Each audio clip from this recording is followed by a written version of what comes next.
It is said God is the best doctor and prayer is the best medicine.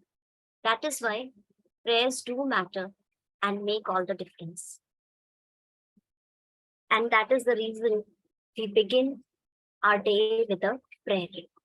So for the first session, here we have... 1 minute. Can I say 1 minute? Yes, sir. Yes. Today is the 7th June, and we are celebrating World Food Safety Day.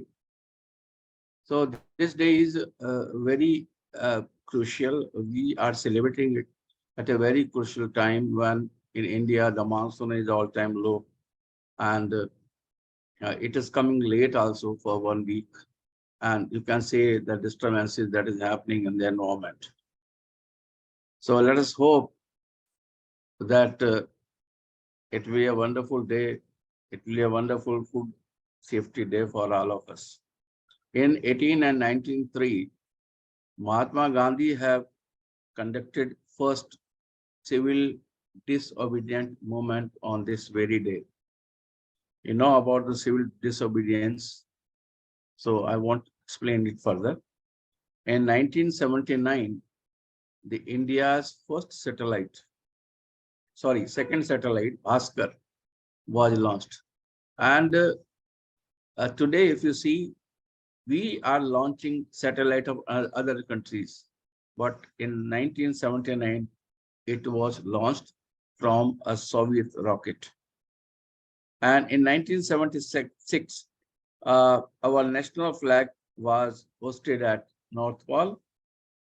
And in 1557, England has declared war on France. So this is a very unique day, and unique day also because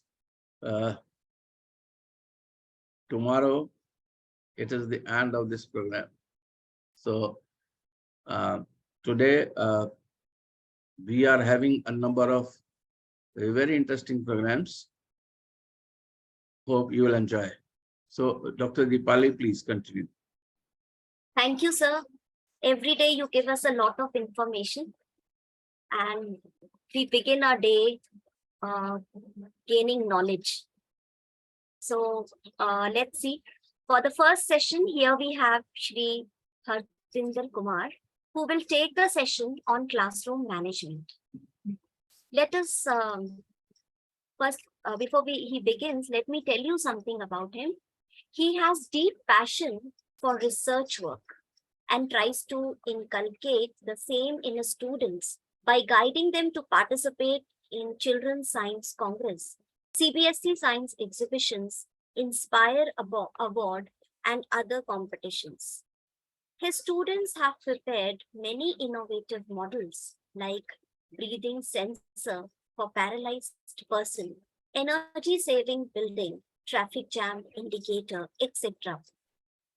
He has also presented a research paper on polymer electrolytes containing anion conducting salt in National Conference on Solid State Ionic Health, IIT Chennai, and the same was published in a bulletin of electrochemistry. He teaches underprivileged students after school hours. He has received many awards for his contribution in the field of education. Bhavan's Jindal Award for Best Teacher 2013, he was awarded with. CBSE Best Teacher Award 2018. He is PGT Physics at Bhavan's SL Public School, Amritsar. I welcome you, sir. Thank you, ma'am.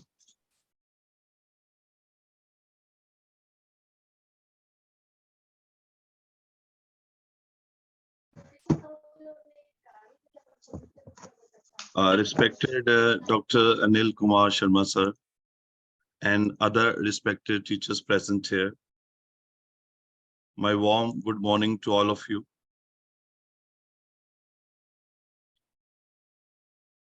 Today's session is based on the topic classroom management. And in 21st century skill,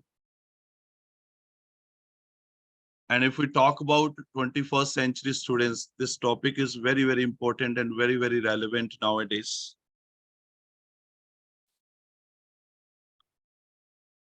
So let's begin with the question. What challenges teachers face during classroom teaching? I need responses from your side, my dear teachers. What challenges the teachers face during classroom teaching?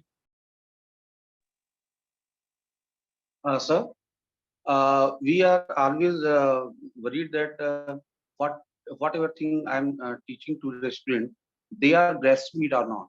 So that is the biggest thing for me. That are they comfortable with the concept? Are they learning from the concept or not?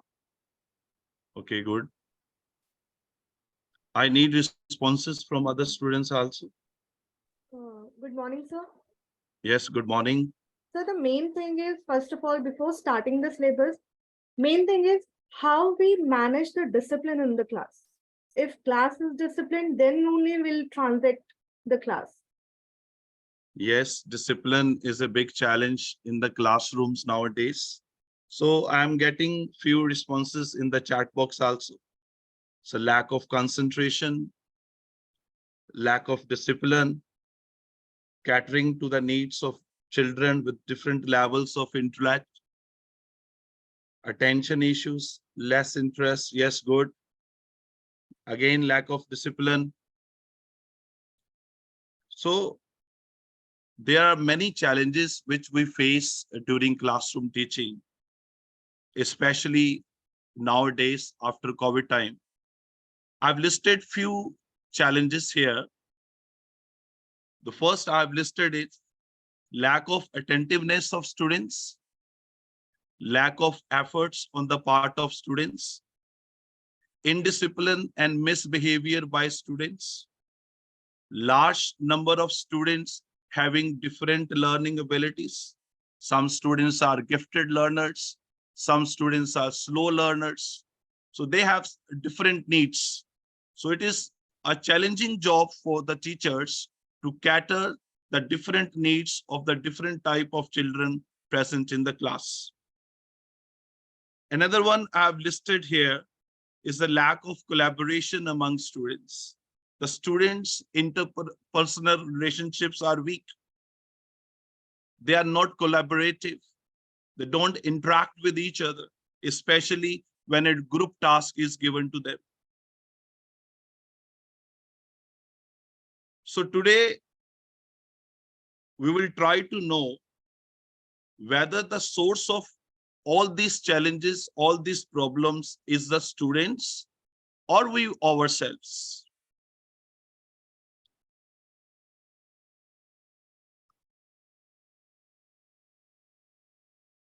The source of all the problems faced by the teachers in classrooms nowadays will be the teachers themselves if they will not develop skills and clear ideas of what exactly is needed to create an effective teaching learning environment in the classrooms, which can provide an education which is 360-degree holistic and joyful.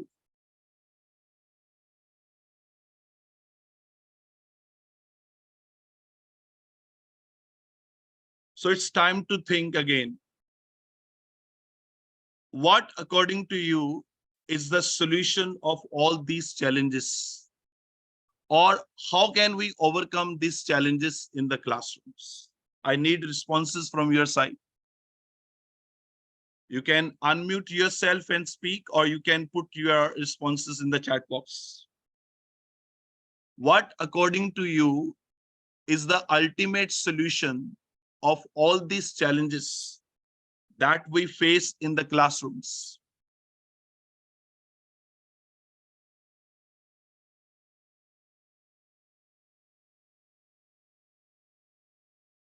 Yes. Bonding with children, yes, good.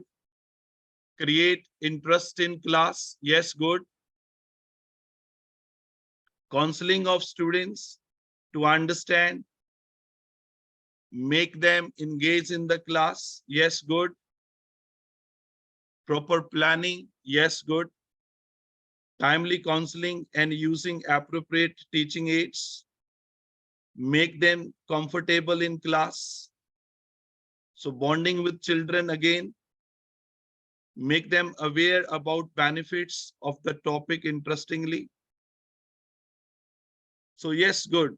So if we collaborate all these responses, if I integrate all your responses, then holistically, it will result into a very, very important term that is called as classroom management. The classroom management is the only and unique solution to all these challenges that the teachers face in the classrooms. Classroom management is the ultimate tool, my dear friends. It is the ultimate tool to get the desired learning outcomes. The learning outcomes which are recommended by National Education Policy 2020. So if we will not engage our children in the classroom activities, if we will not manage the classrooms effectively, then we will not be able to get the desired learning outcomes.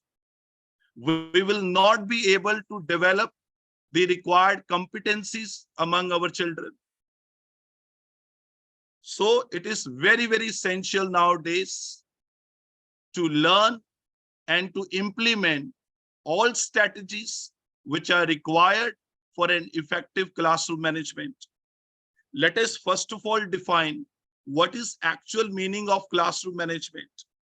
Classroom management can be defined as the actions that the teachers take to organize students, space, time, materials, and environment that supports and facilitates academic as well as social and emotional learning. We teachers are not meant for producing 99% or 100% marks in our respective subjects. We are to develop certain competencies among our children so that in coming 5 years or 10 years, our children can face the changing world. Our children needs to be creative. We are required to develop critical thinking among our students, problem solving skills, decision making skill. Our children needs to be more collaborative and interactive. They are required to have self-control on their emotions. They are required to have self-discipline. And for all that, the classrooms are required to be managed very effectively.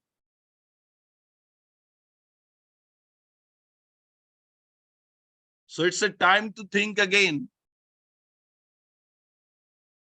Is imposing strict discipline on students in classroom is the actual meaning of classroom management? I need responses from your side.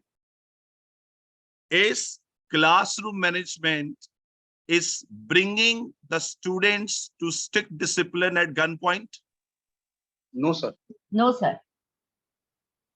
So No, sir. absolutely not. It is the misconception among certain teachers that if the classroom is quiet, if there is a vacuum in the class, there is absolutely no misbehavior, no indiscipline, then it means the class is very well managed. This is a wrong perception among few teachers.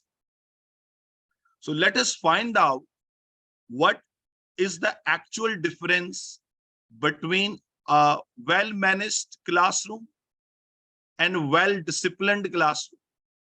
And also, what is the difference between classroom management and classroom organization?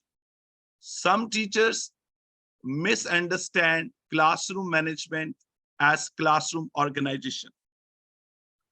Classroom management is a very complex set of plans and actions used by teachers to ensure productive and harmonious learning environment. Actually, the classroom management is the strategy that the teachers follow to generate, to create such an environment where the learning is joyful. The learning is without fear. Whereas the classroom organization is just the right placement of furniture, it's the right sitting arrangement, it's the right placement of teaching learning material before the class. And discipline. The discipline signifies a central goal of keeping students quiet and in their seats.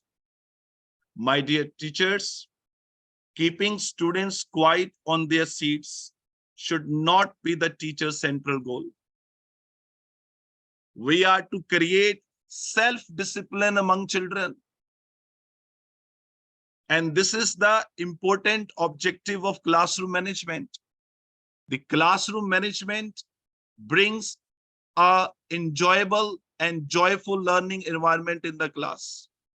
It brings the self-discipline among children. It motivates the children, inspires the children, so that the learning can take place and we can have the desired learning outcomes. So before moving ahead, let us discuss what are the objectives of classroom management. Why do we need classroom management? The classroom management is required to create supportive, respectful learning environment, to promote personal, emotional, and social growth of students. Now, personal growth, I mean to say that if the classroom is well managed, the learning takes place at the required pace, then the students will develop required competencies like critical thinking, creativity, collaboration, communication, problem solving skill, decision making skill. So there will be a personal growth in the students in a classroom which is very well managed. There will be emotional growth. The students in the very well managed classroom will learn how to control their emotions. They will become empathetic. At the same time, there will be social growth of the students. So they will become more collaborative with the society. They will become more interactive with the society. The classroom management is done to increase students' motivation, learning, and self-esteem. The classroom management is done to have excellent rapport with the class and encouraging learners to have good rapport with each other. If the teacher enjoys a good interpersonal relationship with his children, then the children would love to attend his class. They would love to participate in the classroom activities, and there will be no indiscipline. There will be collaboration in the class. So it's an urgent need that we all teachers should have very good interpersonal relationship with our children. And also, I should add here, it is also very important that children should have a good relation with each other also, so that there can be a good interaction in the classroom. There can be the brainstorming sessions in the classroom. Next is the classroom management is done to motivate learners to participate readily and actively in different activities, to inculcate positive attitude in students towards the subject area.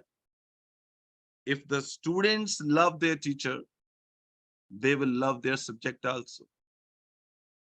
Automatically, they will love that subject. So it is very, very important for the teachers to have good relationship with their children.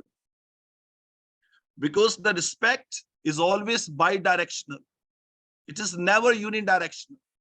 If the teacher respects their students, automatically the students will respect their teachers. If the students are respecting their teachers, then the classrooms will be well managed and all learning outcomes will be obtained. And the last, which is very important, to make teaching learning process more inclusive. Inclusive education is the fundamental point in a new education policy. The teachers are required to cater the needs of both gifted students as well as slow learners in the class. We are to cater the needs of all students having multiple intelligences. This is called as inclusive education.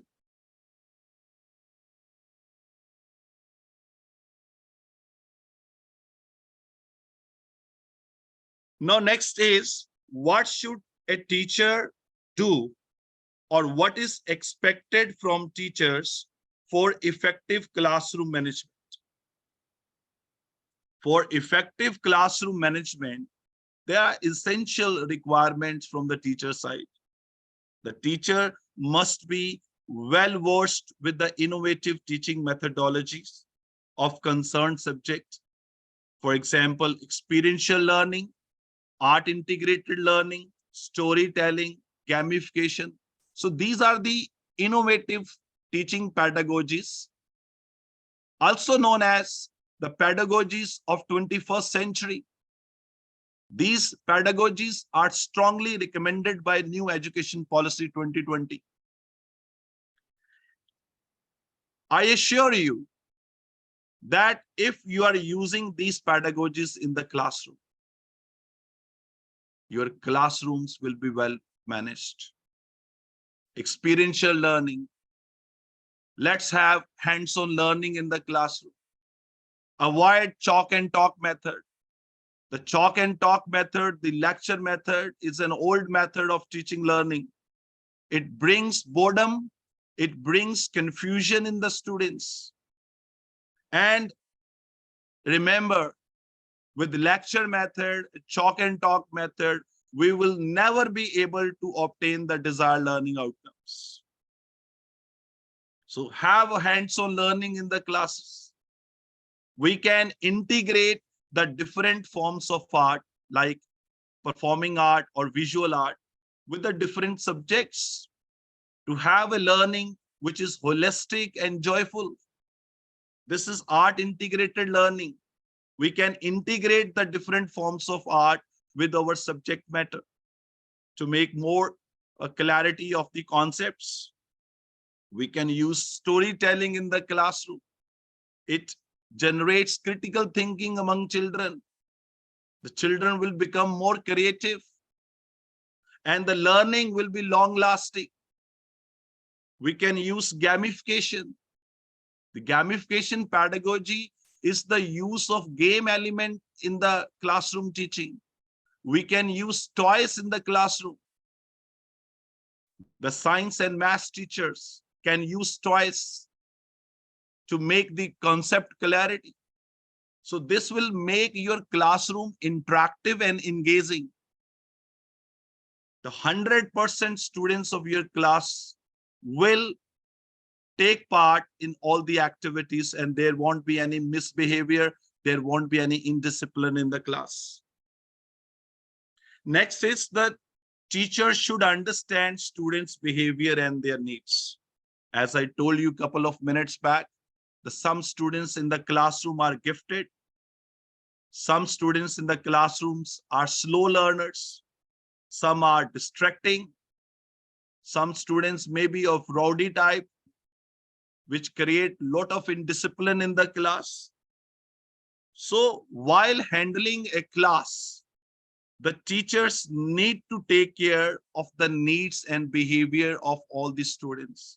So a teacher needs to plan his or her instructions in such a way that he is able to cater the needs of the various learners present in the class. No skills to manage students' misbehavior. So while dealing with students who misbehave in the class, the teacher needs to develop a patience. The teacher needs to develop the patience. Whenever teachers talk to the students, whenever teachers talk to the parents, they have to develop patience. Because if you will scold the child, if you will shout at the child will stop respecting you and your subject also. All incidents of indiscipline and misbehavior in the classroom should be dealt immediately and with a lot of patience. The teachers should be able to motivate students to get desired learning outcomes and should be able to understand the different learning styles of the students. All students cannot perceive your informations at the same rate. They have different learning styles. In the coming slides, we will discuss the various learning styles the students have in the classrooms. Next. Now we will discuss the 3 pillars of classroom management. The classroom management is having 3 pillars known as 3 C's. The first one is content management. The second one is conduct management. And third one is covenant management. So if we all teachers are able to manage our content, which we deliver in the classrooms, we are able to manage the conduct of students as well as ourselves. And if we are able to have a good covenant management in the classrooms, then the classrooms will be well managed. Now, what is content management? The content management includes lesson plans, organization, and structure of class. Conduct management involves behavior, discipline, and classroom rules. Whereas covenant management is the facilitation of respectful relationship between students and students, between students and teachers, that promotes optimal success for all children. Next, there are subparts of content management. There are the different aspects present in the content management. There are 4 aspects of the content management. The first one is instructional planning. The second one is the management of physical environment that exists in the classrooms. The third one is the management of time. And the fourth one is the teaching style. Conduct management has 3 aspects: rules, procedures, and routines, consequences and rewards, and knowledge of child psychology. Covenant management mainly has a focus on classroom groups as a social system. It gives stress on interpersonal relationships, the relationship which the teachers enjoy with the students, the relationship with the students have with the fellow students. My dear friends, the management of students-teacher relationship is the keystone for the other 2 components of the classroom management. If there is a covenant management in the class, only then there can be content management and the conduct management. The most important part, the most important pillar of the classroom management is the covenant management, where we should aim at developing the good, effective interpersonal relations with the parents, with the students. It's the most important one. Then we can look for content management and the conduct management of the students. My dear teachers, you must be remembering that when we were students, we used to love to attend those classes where the teachers were motivating, where the teachers used to inspire us, where the teachers used to follow innovative pedagogies, where the teachers used to develop critical thinking and not mere the rote learning among children. And same is expected by our students from us. If we will respect our students, if we will have a good relationships with them and with their parents also, a relationship which is based on respect, then we will be able to deliver our best in the classrooms.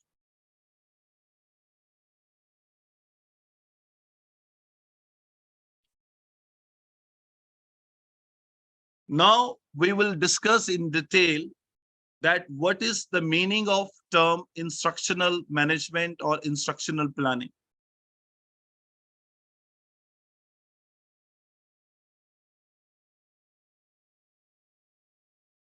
For effective instructional planning, the teacher should understand the 4 types of learners and their needs. My dear friends, there are 4 types of learners that exist in the classrooms. One are visual learners.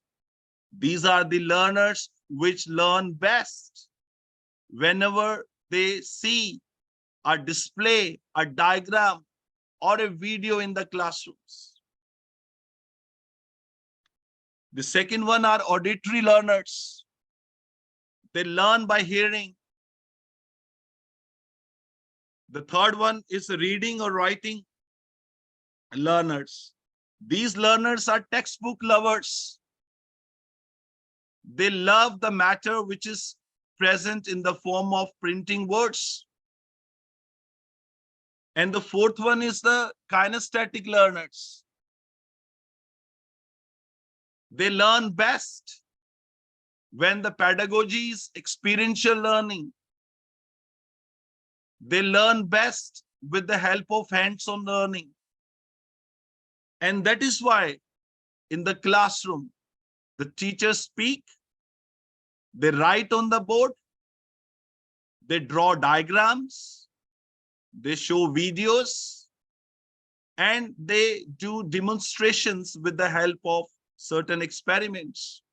Means they use hands-on learning in the classroom. So why is this done? Why do we speak, we write, we draw diagrams, we show videos to the students? Just to cater the needs of different types of learners present in the classrooms. Because if the instructions are effective, then the classrooms will be well managed. And if the instructions are well planned and effective, and they cater to the needs of the different learners, then it will prevent failure, frustration, boredom, and confusion in the class. But if the teacher is taking care of the needs of all type of learners, then there won't be any indiscipline, there won't be any misbehavior in the class, and all learning outcomes will be obtained as required and desired by the NEP 2020.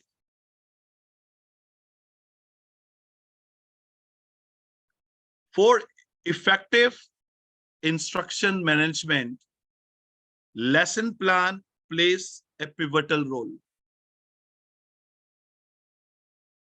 Now, I want responses from your side, my dear teachers. What, according to you, are the key components of an effective lesson plan? So while making a lesson plan, before moving into the class,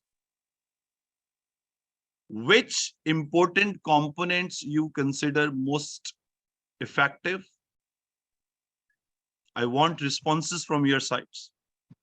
Good morning, sir. Good morning. I think the lesson plan should be very, very innovative, keeping the focus on different kind of activities like collaborative learning, experiential learning, hands-on activities. How can we inculcate all those pedagogies into our lesson? Sir, I think the first thing should be that my aims and objectives of having to teach that lesson should be very clear. I should be Yes, very good. clear about it. That what Yes, are good. my aims and objectives? Yes, good, good. Any other response from your side? What are the key components of a good lesson plan? Because It- lesson plan plays a pivotal role in effective instructional planning. Yes, objectives. I'm getting responses in the chat box also. Smart goals. Yes, good. Smart goals. So material, whatever material I'm going to use to teach my children, teaching Yes, aid, I need yes, to be teaching very aid. clear about that. Yes, yes. There's a response, crisp and creative. Yes, good. Previous experienced objectives, methodology, smart board, planning, student-oriented, audio-visual aids, teaching aids. Yes, good. Easy to complex. Yes. So my assessment, how I'm going to assess my children. Yes, good. Assessment should be a part of the lesson plan. Lesson plan Yes, itself. good. Any other response from your side?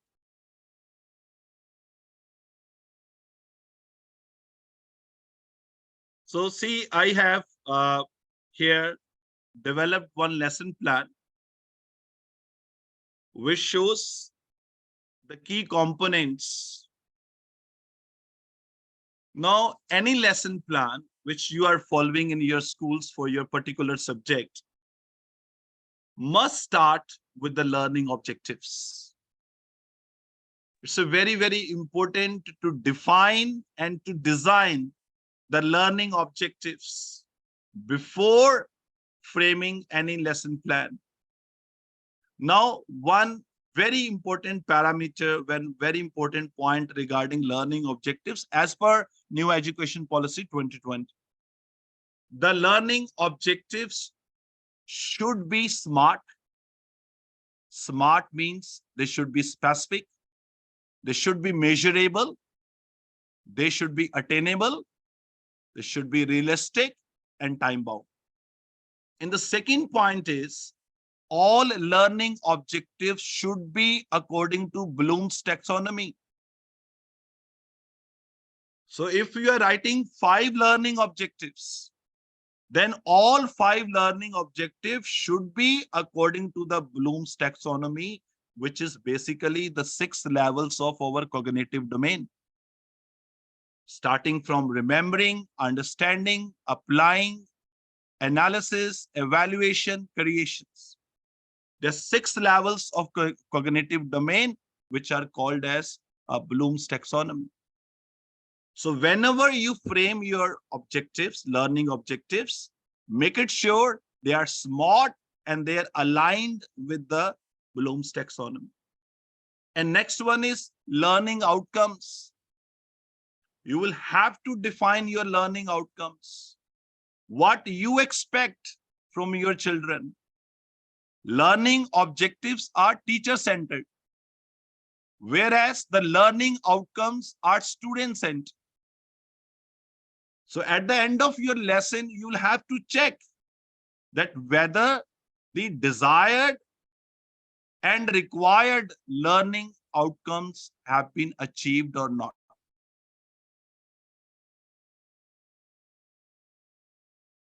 Then we have required previous knowledge. This can be the part of your lesson plan. Then the pedagogy to be used. Which pedagogy you are going to use? Experiential learning, storytelling, ICT, gamification, art integrated. Which pedagogy you are going to use for a particular lesson, you have to mention here. Then the digital tool to be used. Because nowadays, we are also using flipped learning in the classrooms. We are using blended learning in the classroom just to increase the participation of our students in the classroom activities. So you can mention here that for a particular lesson, for a particular topic, which digital tool you have used.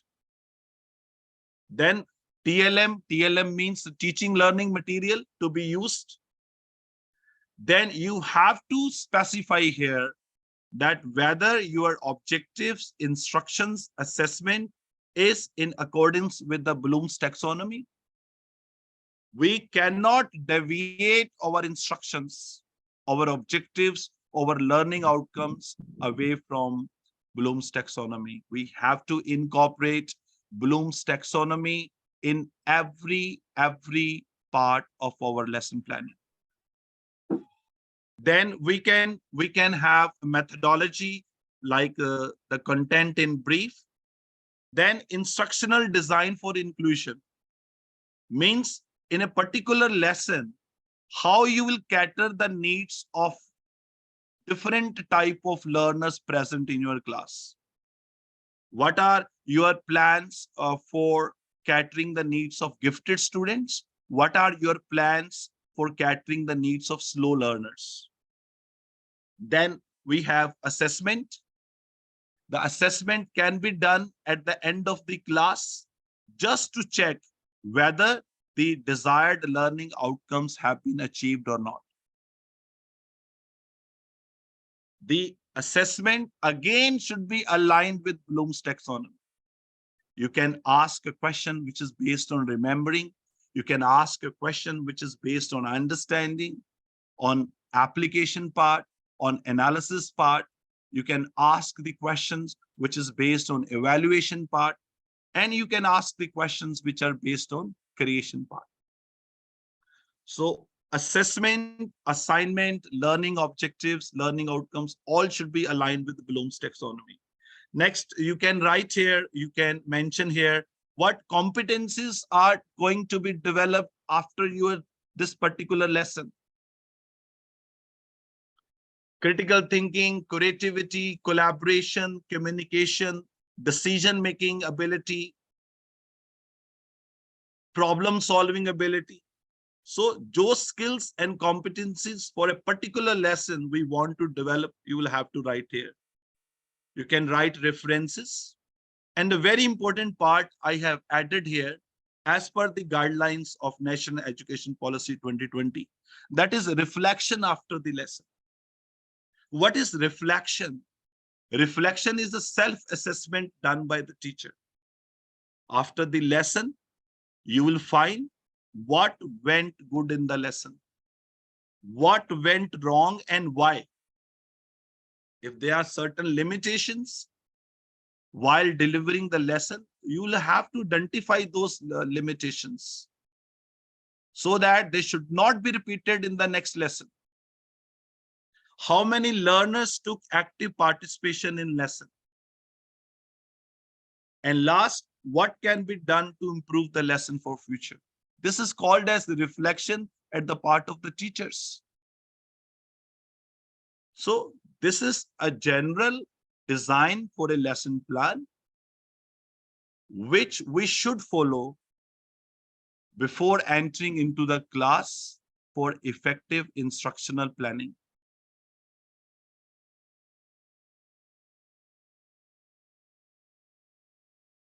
Next is the essentials of instructional management.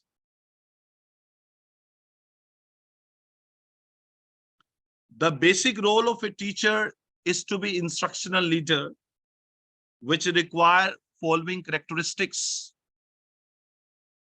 Means what is expected from teachers, what the teacher do in the classroom for effective instructional management. Because if your instructions are clear, they are effective, they are well managed, it will save time and it will result into a joyful learning, holistic learning. So the teacher should be well prepared and well organized. As we have discussed, a couple of minutes ago, that before moving into the class, the teacher should have a very, very effective lesson plan. Minute to minute lesson planning should be there.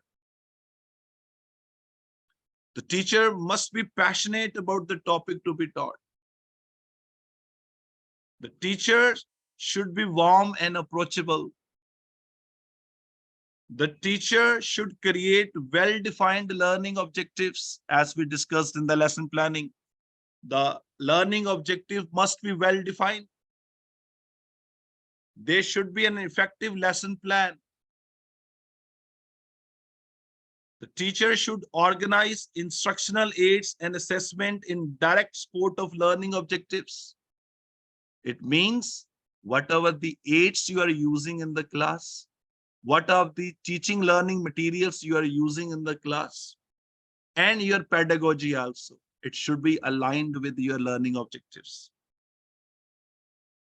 And the teachers can use innovative teaching pedagogies like experiential learning, art integrated learning, ICT, storytelling, gamification. So there are many innovative pedagogies recommended by NEP. So we can follow those pedagogies. We can have a professional development program on these various pedagogies so that we can use these pedagogies effectively in the class. And my dear friends, these pedagogies are the ultimate tools to develop 21st century skills among children. The vision of NEP 2020 is to develop 21st century skills among children. Now, 21st century skills we cannot develop with a chalk and a talk method. By lecture method, we cannot develop 21st century skills. We cannot develop critical thinking. We cannot develop creativity, collaboration, communication among our children unless or until we use this innovative pedagogies. And if the teaching is effective, I'm telling you, with my experiences, if your teaching is effective in the class, then the classroom will be well managed. The children will listen to you. The children will have a good rapport with you. There won't be any misbehavior or indiscipline in the classroom if your teaching is effective.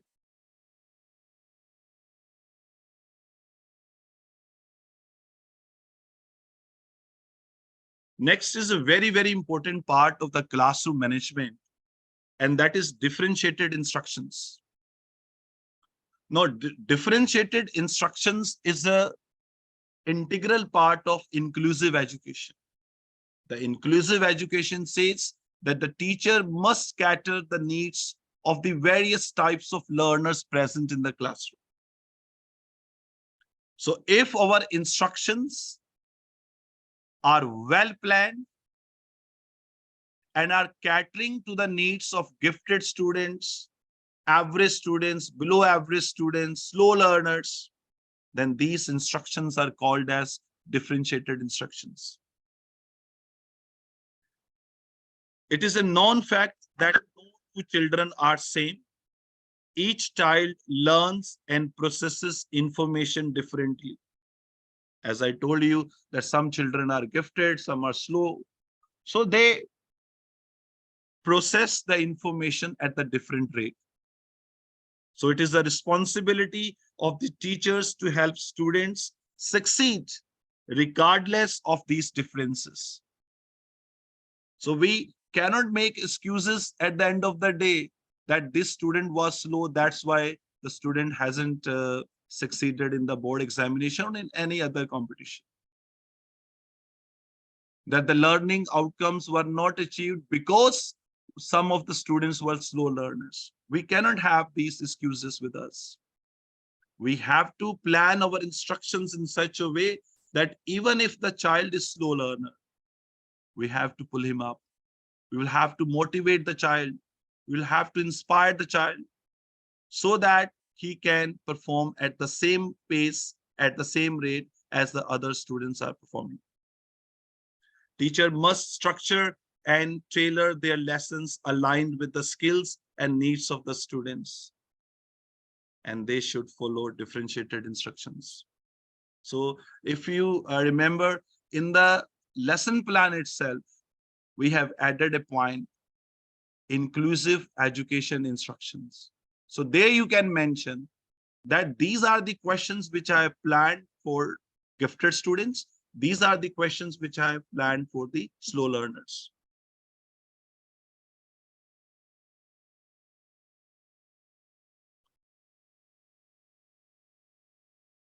Now see, for effective classroom management, why differentiated instructions are required.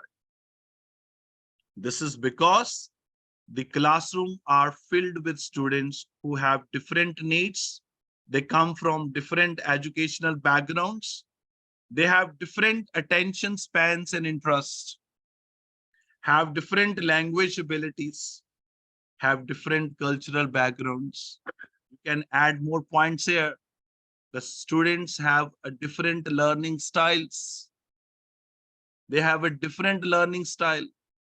If the learning style of a student is kinesthetic, then he or she won't learn from auditory method. He won't learn from visual aids, because the preferred mode of learning for a particular child is kinesthetic. So he would prefer to learn from the hands-on learning.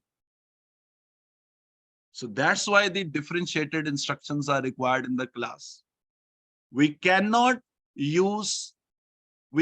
impart same type of instructions to all different types of learners.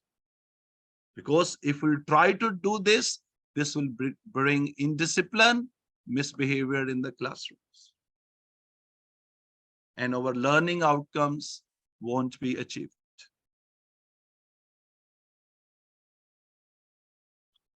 Next part of the content management, next aspect of the content management is the physical environment.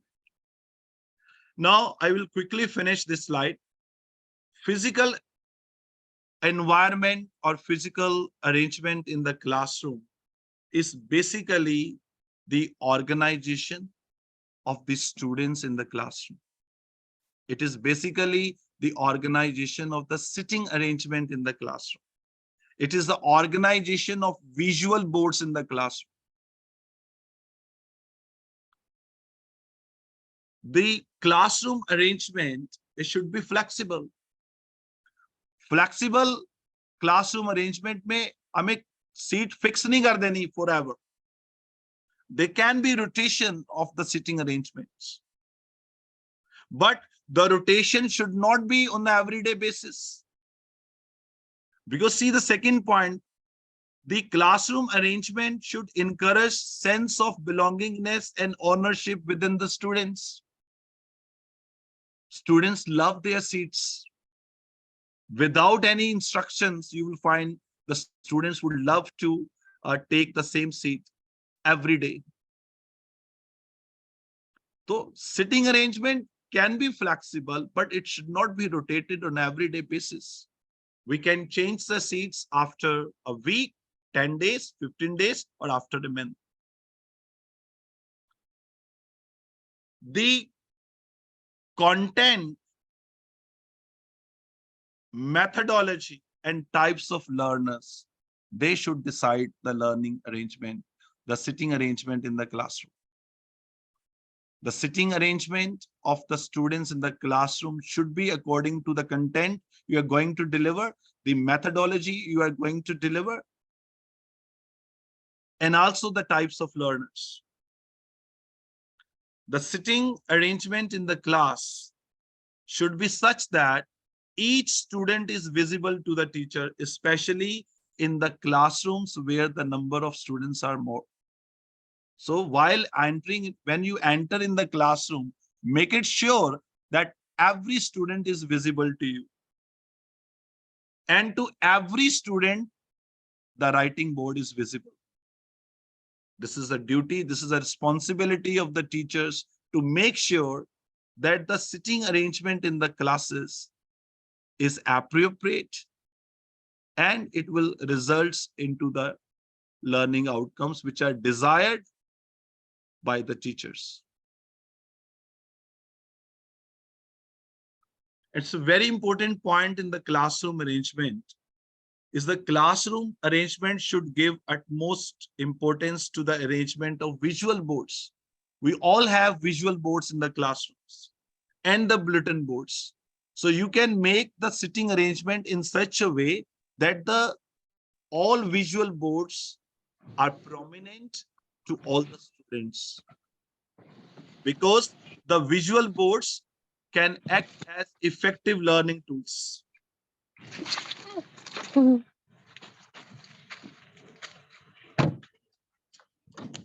Now, these are the different types of sitting arrangements as recommended by CBSE. The first one is traditional rows. This type of sitting arrangement in the classroom is effective when all instructions are teacher-centered. Now, what are teacher-centered instructions? Whenever the teachers use lecture method, chalk and talk method, then they prefer this type of sitting arrangement that is called as traditional rows. Next is the horseshoe shape sitting arrangement. This type of sitting arrangement can be effective when the number of students in the classroom are less. And here, the teacher can have eye contact with all the students. The classroom can be interactive, engaging in this type of sitting arrangement. Next, we have clusters. This is best for group activities.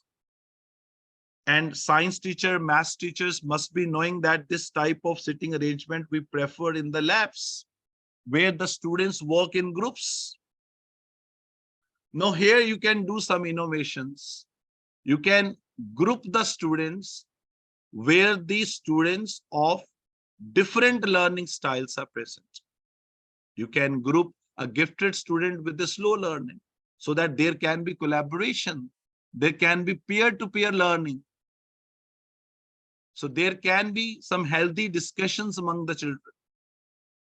So cluster sitting arrangement is very effective in those classes where the pedagogy is based on the group activities. Next, we have a runway type of sitting arrangement. This type of sitting arrangement is again effective when the number of students are less. Next, we have stadium type of sitting arrangement as recommended by CBSE.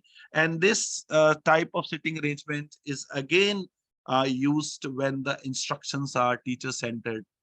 Teacher-centered means the teachers are going to use lecture method in the class.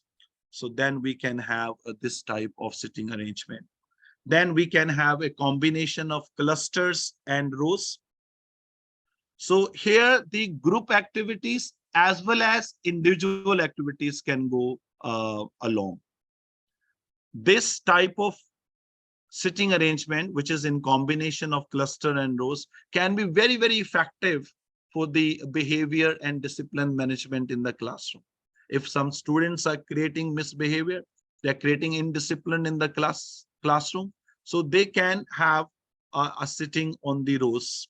And others who are interested in the group work, they can have a cluster type of sitting.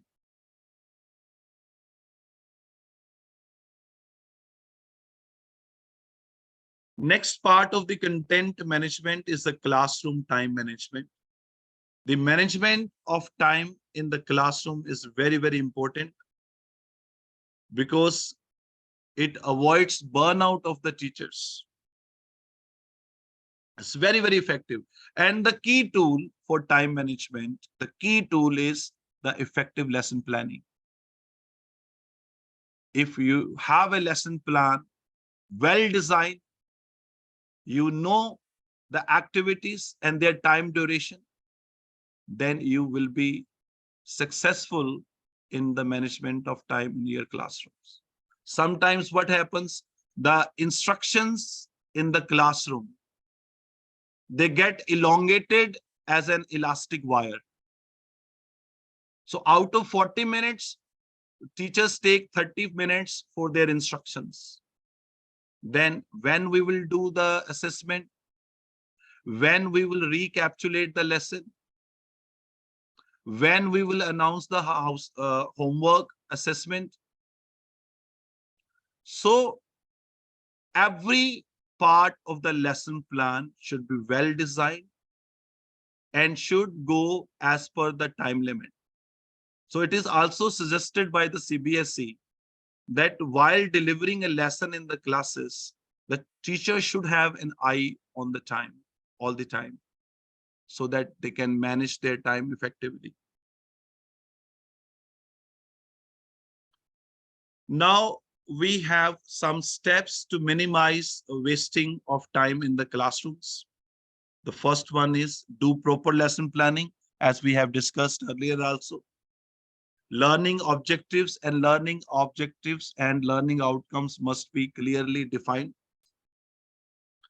Then we can have the important task in order of importance and urgency. And the last one is reflection on your lesson plan. This is very important. Suppose you fail to manage the time in a particular class. Then after the class, you do the self-assessment. You reflect on your lesson plan and see where you went wrong. What were the limitations? What are the reasons why you were not able to manage the time in the class?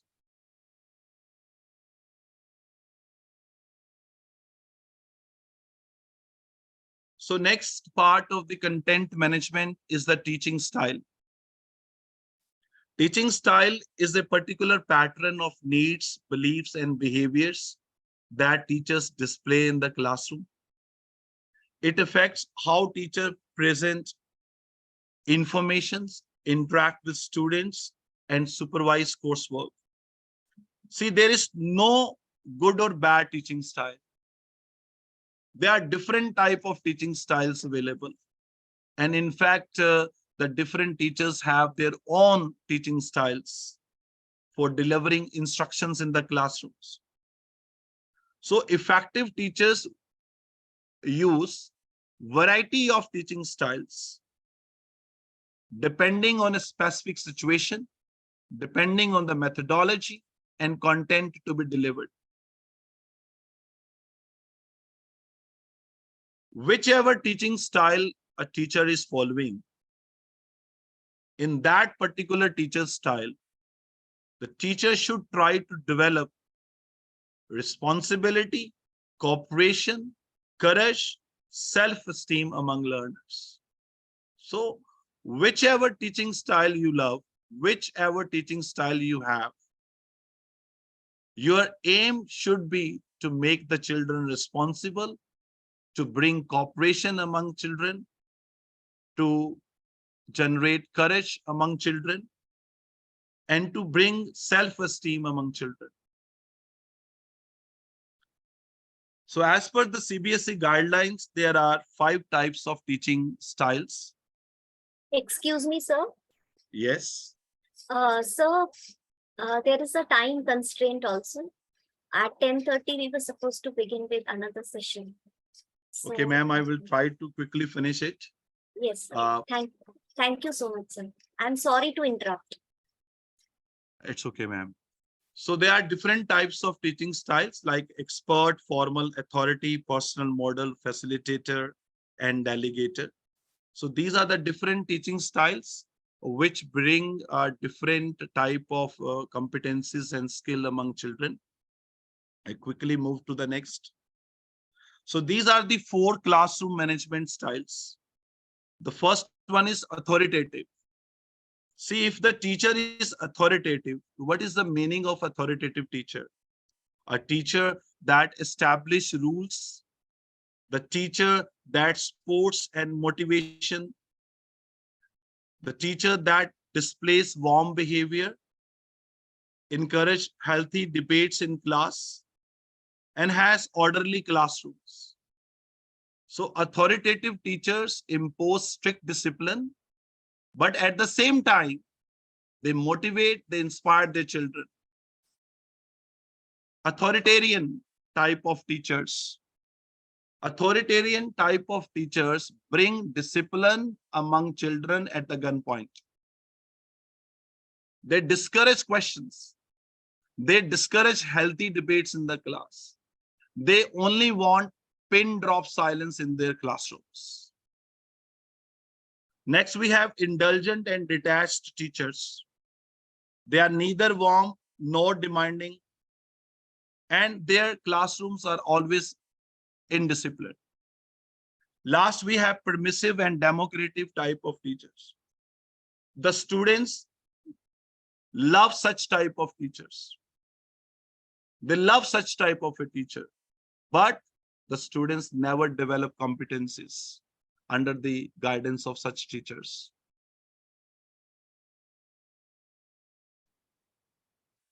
I quickly finish this.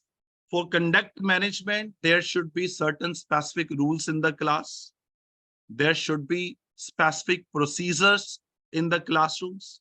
And when procedures are regularly followed, they become routines. So I won't discuss this slide in details due to the time constraint, but all teachers should have well-defined and specific rules in the class. The rules which all students should follow. And there should be the set and specific procedures in the classrooms. And if each teacher will have a well-defined and specific rules, then there will be a conduct management in the class. There won't be indiscipline. There won't be misbehavior in the classrooms. Now, these are the guidelines with the help of which the teachers can frame rules for their classrooms. I quickly finish it. Whenever we are to frame rules, we should involve all students in that process. And the last part is covenant management. As I've discussed earlier with you, that this is the most important pillar. This is the most important part of the classroom management.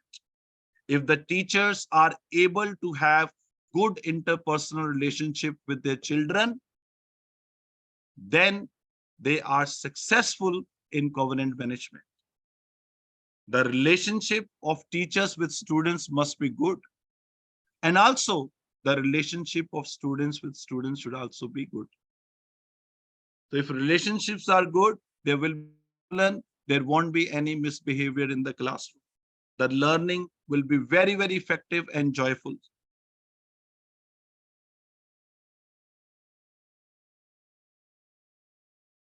Now, this is one example at the last I would give you, equality and equity. For covenant management, this is a very, very important point to note here. For covenant management, for good interpersonal relationship with the students, the teacher instructions, the teacher planning should be equitable, not equal. Sometimes you see the first part of the slide. Sometimes equal doesn't mean fair. The three persons have different needs, but what we have done, we have given them the equal amount of opportunity. But see, out of three, the one is not able to obtain the learning outcomes. In the second part, you see, we have given instructions, we have given the content as per the needs of the three person or the three students, and all have obtained the learning outcomes. So your instruction should be equitable. The education should be equitable in the classroom. And if we are doing this, then we will have a very good and effective relationship with the students. This is called as covenant management.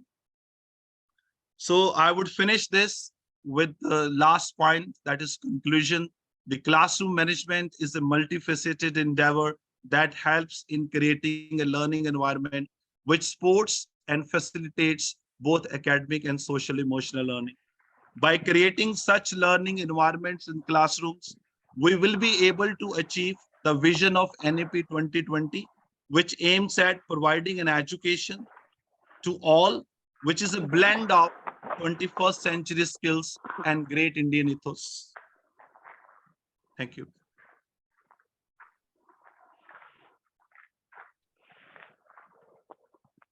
Thank you, sir.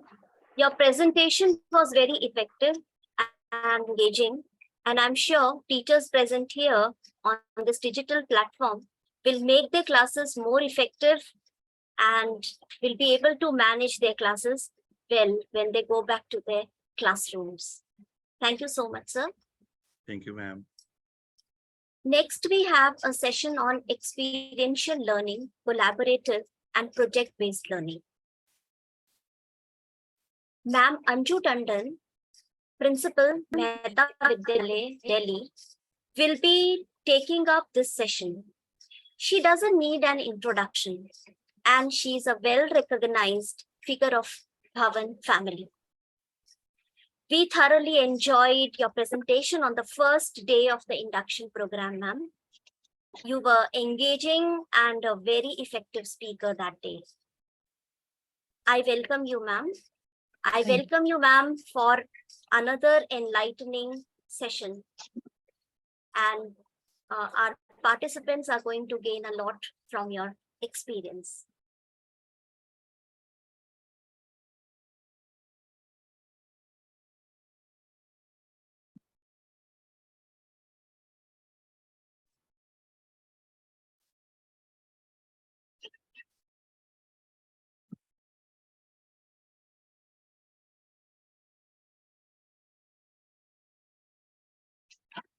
So thank you, Dr. Dipali Pradhan, for giving me this opportunity. Thank you, Dr. Anil Sharma sir, for giving me another chance to speak on this platform. And I would also like to thank my co-speaker earlier, who has just finished, Mr. Harinder Sharma sir, who's covered a very beautiful session on the classroom management. And I think my topic, experiential learning, gels very well with, it resonates well with the classroom management. And effective classroom management always helps in the experiential learning.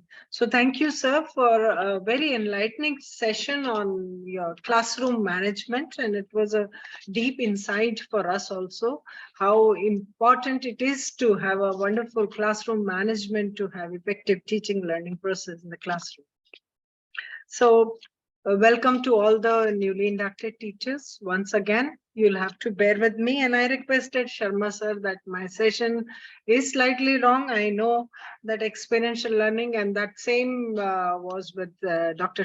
Harinder Sharma also, because these sessions cannot be concluded in 1 hour's time. That's the biggest, I think, constraint.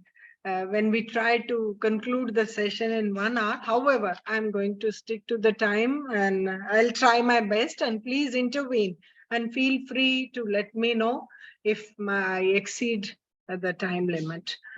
So here I am to talk to you about the experiential learning. And to me, to teach is to learn. And every time I take a session, it's a learning session for me too. And because I have to prepare beforehand, I go through the slides again, I go through the research work, I go through several other inputs that are available to teach others. So the best way to learn anything, to best way to expertise anything, to teach other. So this is my first message here, and I enjoy, it's my passion doing it. And it's very close to my heart, to always be part of this teachers training program, which is very, very important. Now, experiential learning is a very, very familiar term. I'm not going to talk anything new today.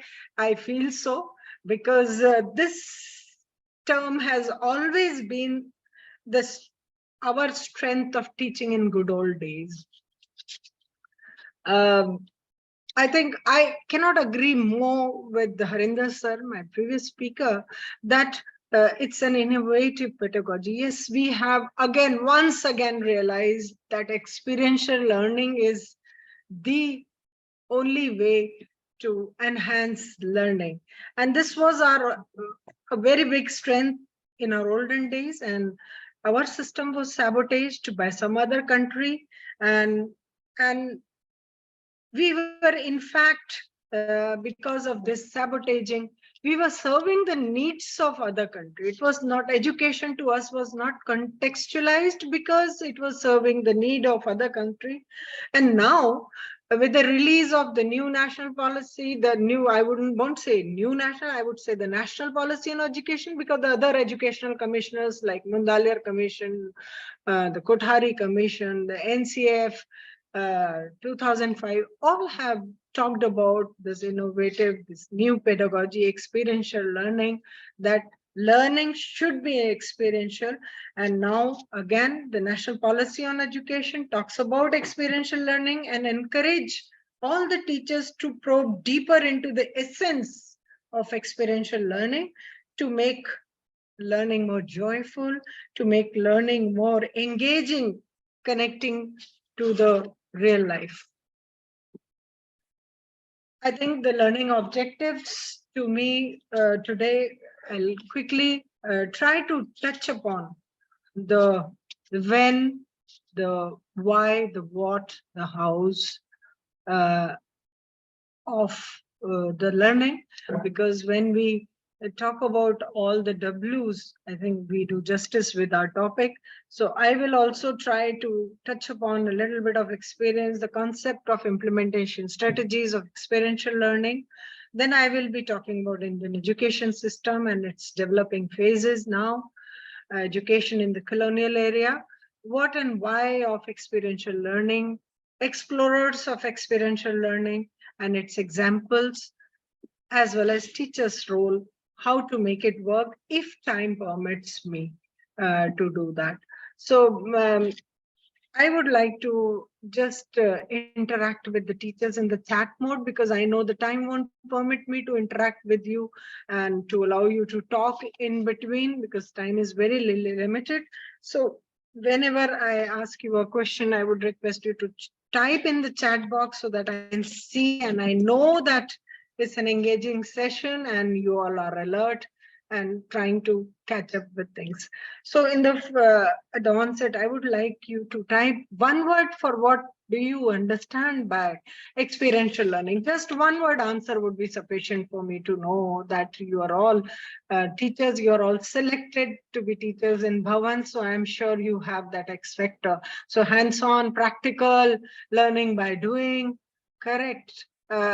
I think the more answers are expected. However, it's fine that you have said the actual thing, that it's hands-on, it's learning by doing.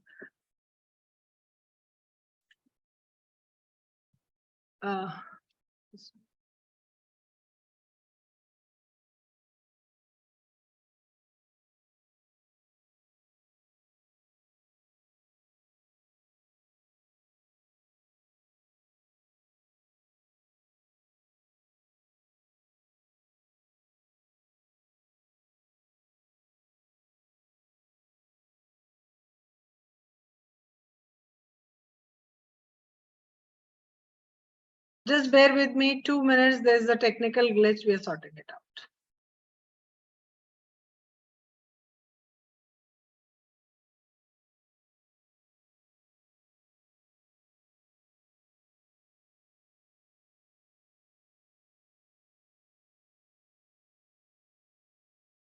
So friends, you, no, it's still not.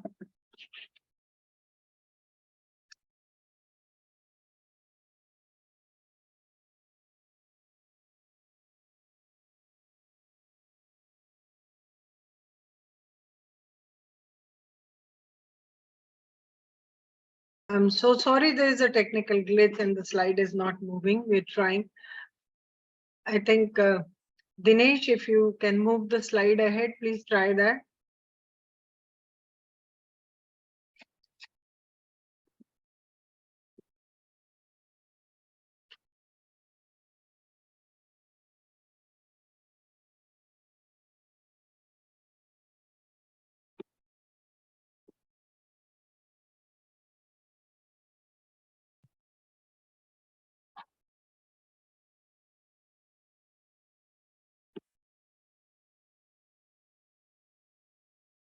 Okay. Sharing it up.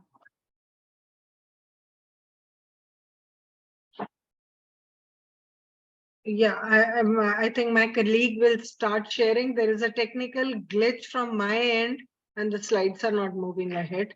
So I have kept my colleagues ready. So they will be sharing the slides in a minute. Just bear with us. Yes. So next slide, please. Next, and make the slideshow. Slideshows. Slideshow, please. Yeah, next one. This one, but slideshow. Is it visible to all? Is it okay, Dr. Dipali? Yes, ma'am. Yes, ma'am. Yes, Yeah. ma'am. So, experiential learning, I quote Aristotle, for the things we have to learn before we can do them, we learn by doing them. Next slide. So learning is an ongoing process.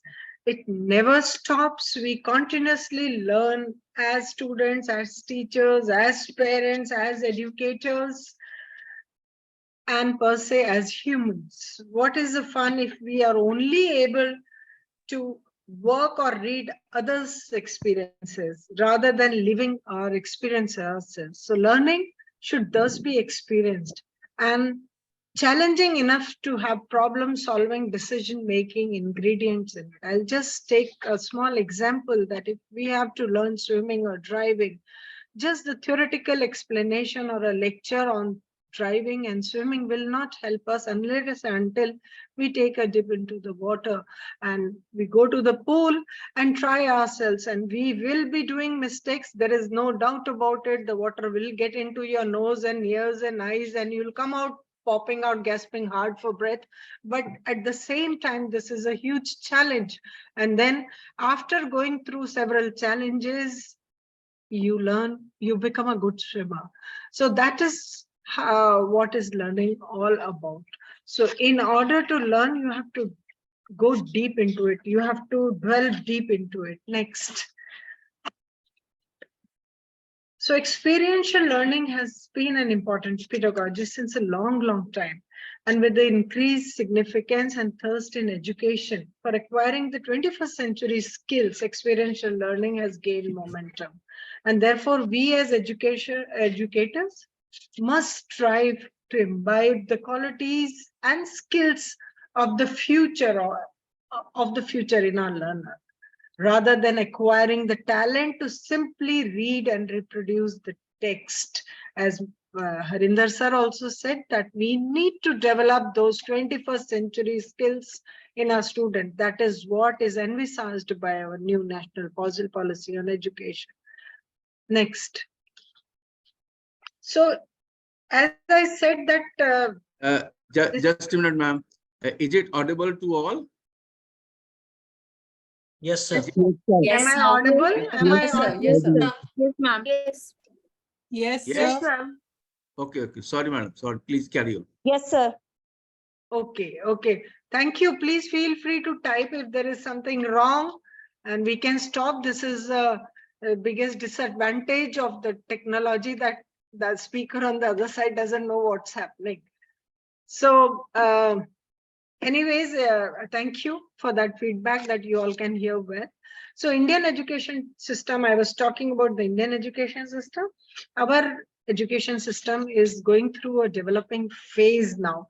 We are learning to unlearn all over again. So unless and until we learn, unlearn and relearn, real learning does not take place. So here we are in process of unlearning so many things, so many techniques of teaching, learning that we used to practice in the past, because a well-established education system has existed in India even in the ancient times, where the experiential learning was most important thing. You would be surprised to know that there were good about 25,000 Gurukuls in our country before the Britishers took over. And these were the residential schools that were called the Gurukuls. And the gurus were responsible for holistic development of the students. So unlike today's gurus, the gurukuls in the olden days did not take a class of 40, 45 children. They only trained and groomed the senior students, a group of say 8 to 10.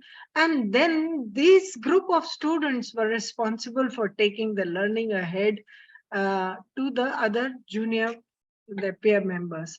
And the best way of learning, as I said in the beginning, is teaching. So the seniors were asked to teach the juniors, and that is how they also enhanced their learning, because they researched, they used several other techniques learned by the guru to further pass it on to the juniors, and the senior students pass their knowledge to the junior students. So today's peer teaching, which NEP talks about, collaborative teaching, cooperative teaching, is all about, sharing the learning. Next, please. So here I would like to play a video. May I request Dinesh to play the video, please?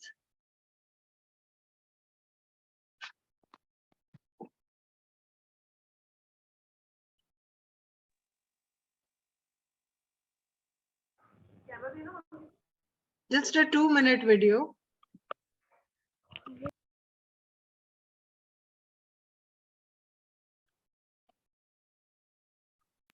The little boy. Once a little boy went to school. He was quite a little boy. I hope it is And it was audible. quite a big school. Yes, Yes, ma'am. Yes, ma'am. Now, he could go to his room Yes, by ma'am. walking right in from the door outside. He was happy. And the school did not seem quite so big anymore. One morning, when the little boy had been in school a while, the teacher said, "Today we are going to make a picture." Good, thought the little boy. He liked to make pictures.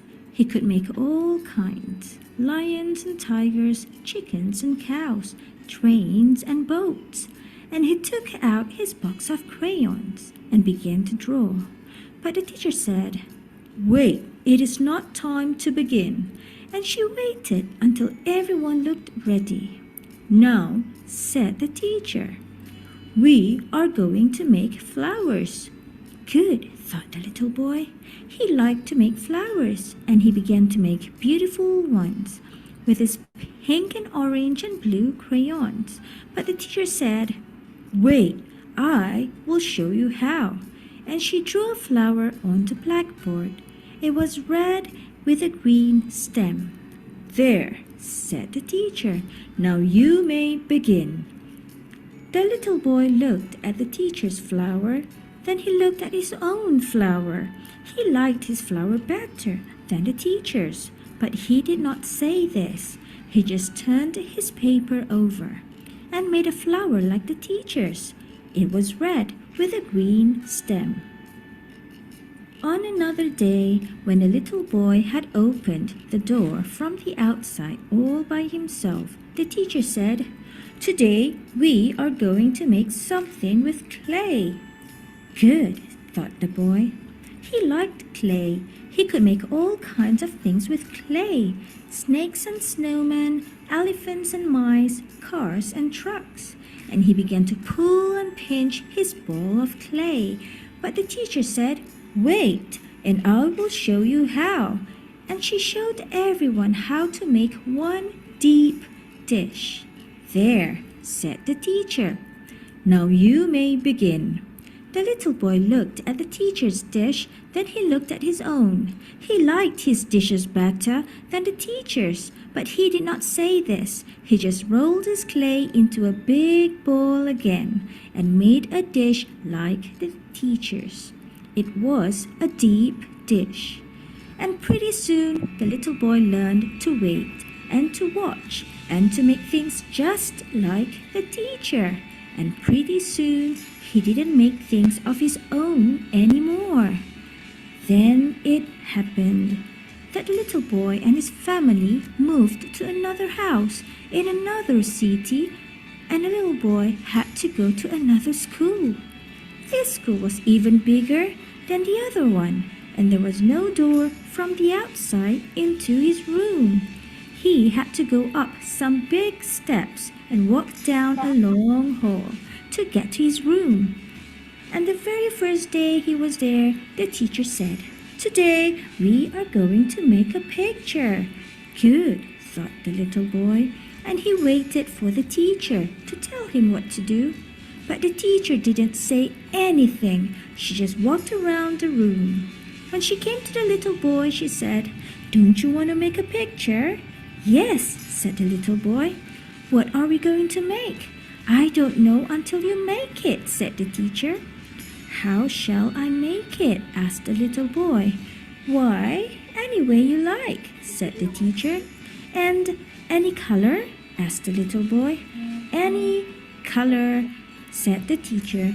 "If everyone made the same picture and used the same colors, how would I know who made what and which was which?"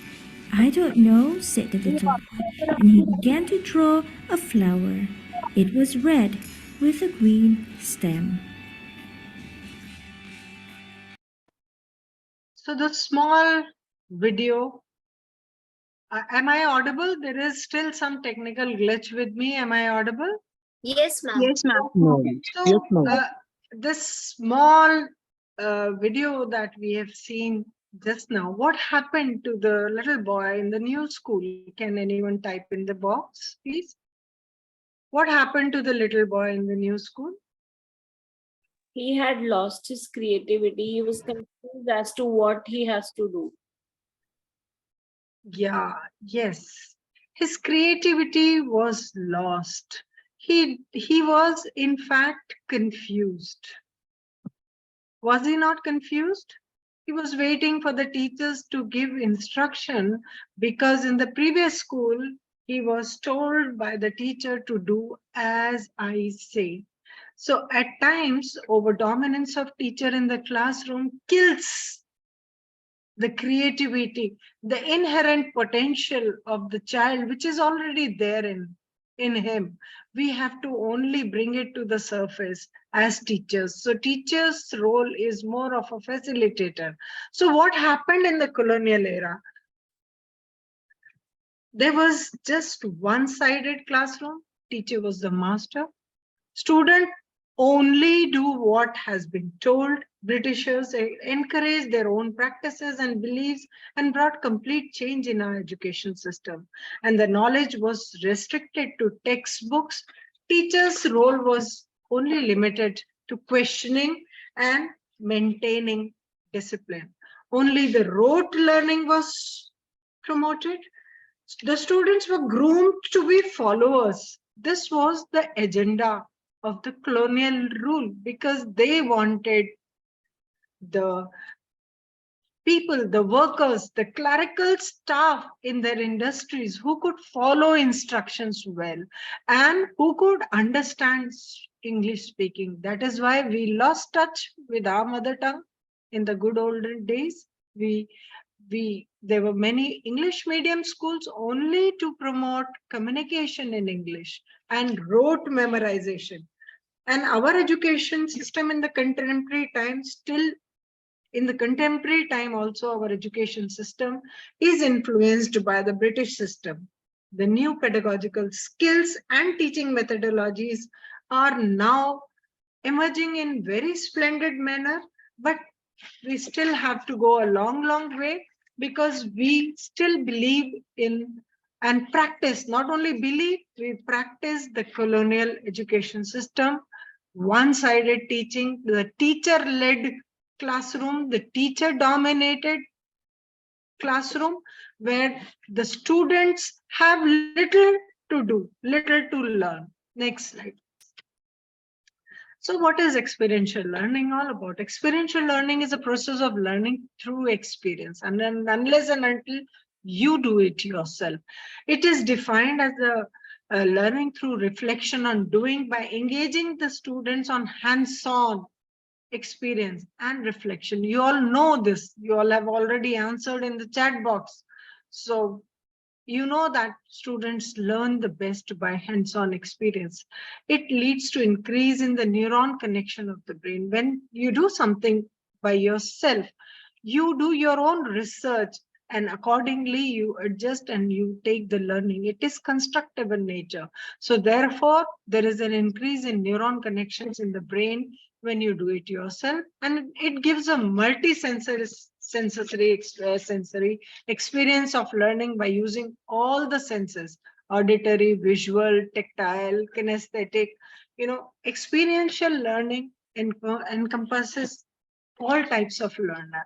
All types of learners have something to take from the experiential learning. Next.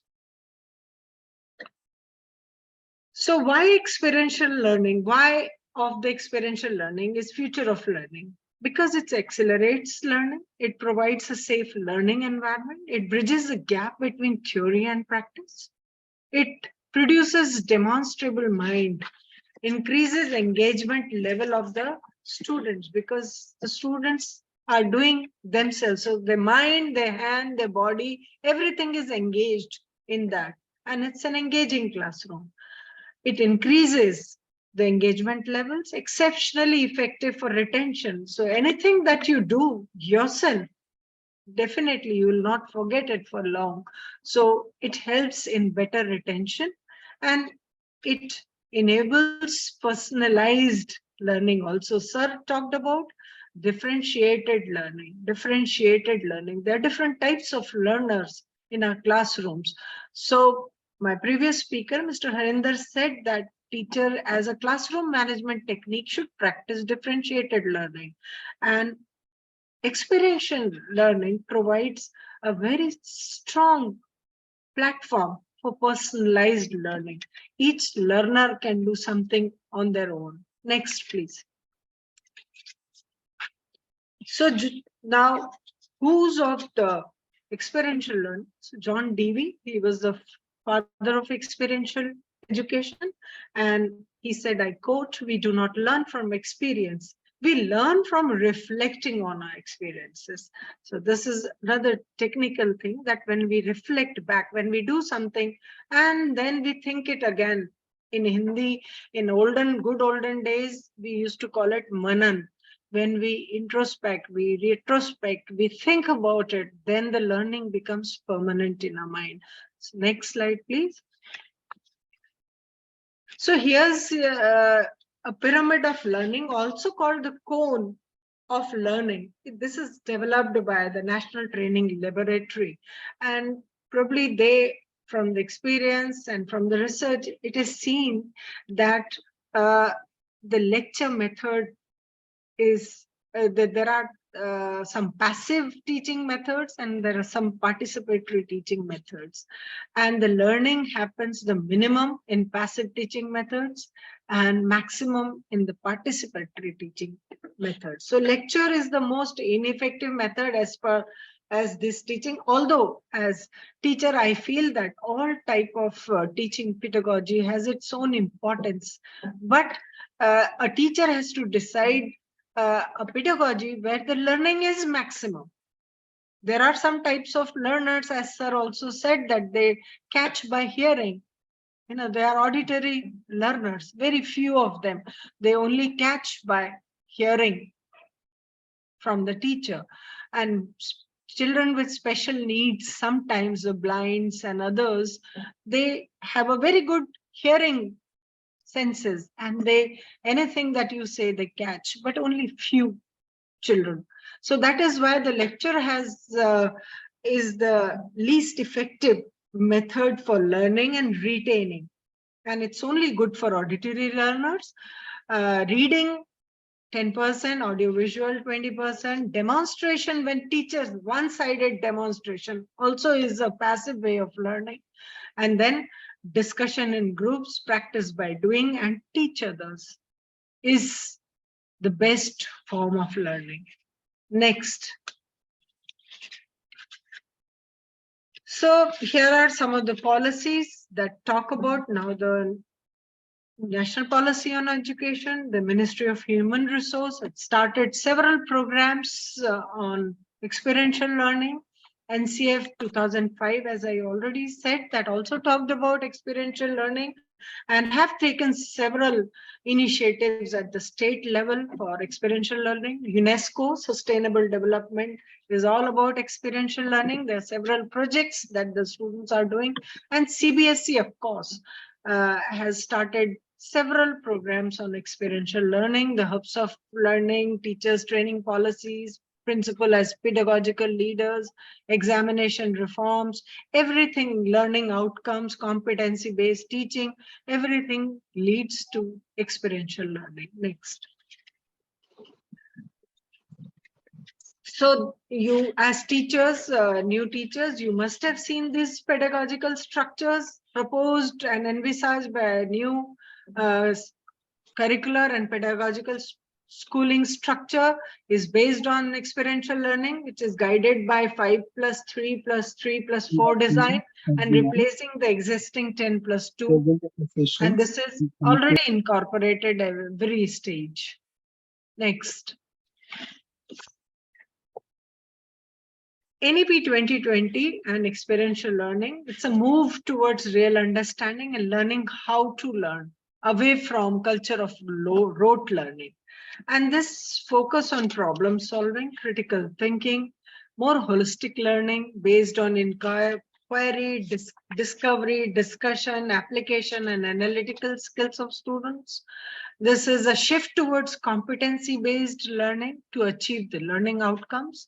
And I think all the new teachers must be aware of the NCERT documents on learning outcome, which is for the pre-primary classes, primary classes, middle classes, secondary classes. Now for +2 also, the draft learning outcomes is there on the NCERT side, which is based on competency-based learning, which is experiential learning.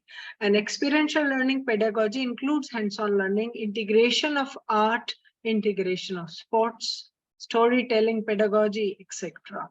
And this is aligned assessment tool as of and for learning, and with the learning outcomes, capability, and dispositions in each subject. So assessment is very, very important part of experiential learning.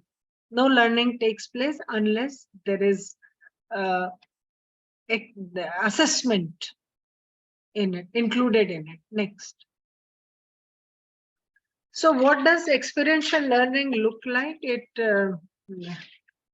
is the learners are actively engaged in posing questions, investigation, experimenting, being curious. They are solving problems. They are creative. Students have control over their own learning and the pace of learning. It builds on the past knowledge and experience. Students are able to evaluate, think critically. They make decisions and construct knowledge. Combines direct experience with focused reflection that leads to analysis, critical thinking, inquiry, and synthesis. Also encourages collaboration and exchange of ideas and perspectives. Next slide, please. Next slide. Now, these are some of the benefits of experiential learning. It builds the 21st century skills in the students. It promotes scientific temper and evidence-based thinking. It enables them to become the global citizens.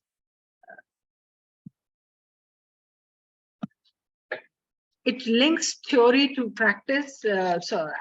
Students can learn from their mistakes as well as success.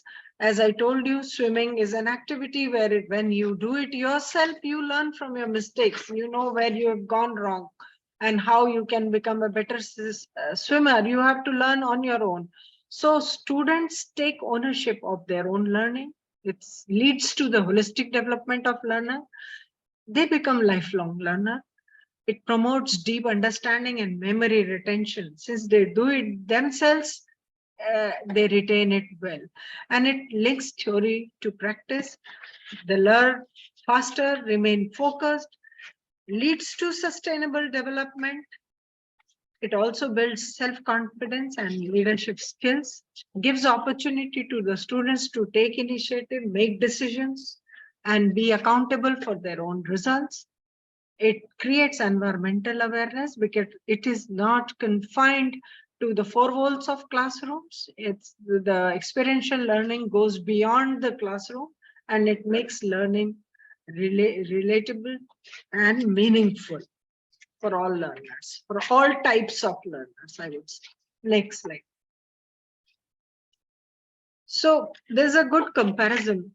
As teachers, you can retrospect, you can self-introspect that what does a traditional classroom look like and what is an experiential classroom. But in the traditional classroom, you have seen just the video also. Teacher teaches and student listens. Teacher directs in the teacher-centric classroom. It's a fixed and a rigid structure, whereas in an experiential classroom, active learning takes place with real-life connect and context. And the classroom is learner-centric, and the approach is flexible and differential. All types of learners something to take from an experiential class. Then in a traditional classroom, transactions are carried on mainly from the text, followed by some activities like classwork, homework. So if you are a traditional teacher, you can judge yourself. You will only focus on classwork, homework. You'll take the lesson from the textbook, teach it in the class. That's the traditional way. Whereas in the experiential classroom, induction approach helps the learner to understand the text and the concept better. We believe in the constructive methodology. We work on the previous knowledge of the students and take the lessons ahead. Knowledge is received in a fixed by the teacher. The knowledge is actively constructed in an experiential classroom.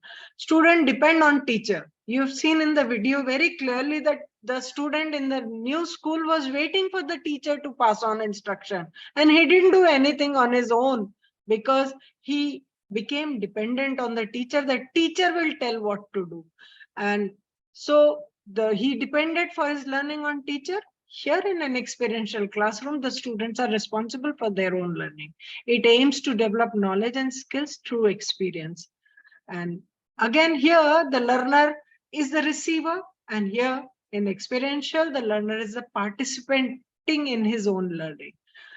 The learner is the receiver, and here he is a participant in the learning.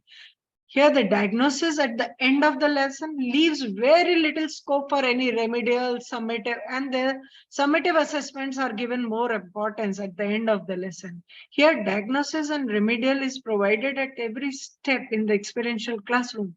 This provides a lot of scope for formative, continuous assessment, where the child there and there knows where he has done the mistake and tries to correct the mistake. And in the traditional, there are too much rigidity and often demonstrative in nature. The teacher demonstrates. The learner in the experiential room works at his own pace and therefore has higher level of confidence because he knows he can do it. The assessment call for rote learning in a traditional classroom, where the teacher asks them to memorize certain facts and figures and takes a class test, mainly memorization, recalling to replicate the content done by the teacher. And here a wide array of assessment strategies such as observation, anecdotes, peer assessment, self-reflection, or as a collaborative process with the teacher. So there's a big difference between an experiential classroom and a traditional classroom. And all the new teachers who are present here, I would request them to do the self-introspection, what type of teacher they are, whether they are a teacher of a traditional classroom or an experiential classroom where student is the master of their own learning.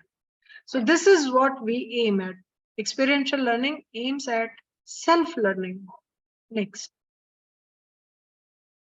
So what is not experiential learning now is another thing for introspection for all the teachers, that conducting several activities in the classroom, any evaluation and continuous evaluation assessment, as I would say, is not experiential learning.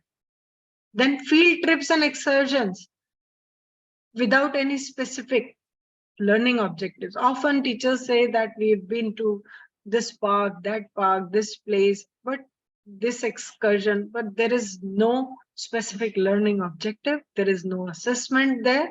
So this is again not experiential learning. It's only for fun and pleasure.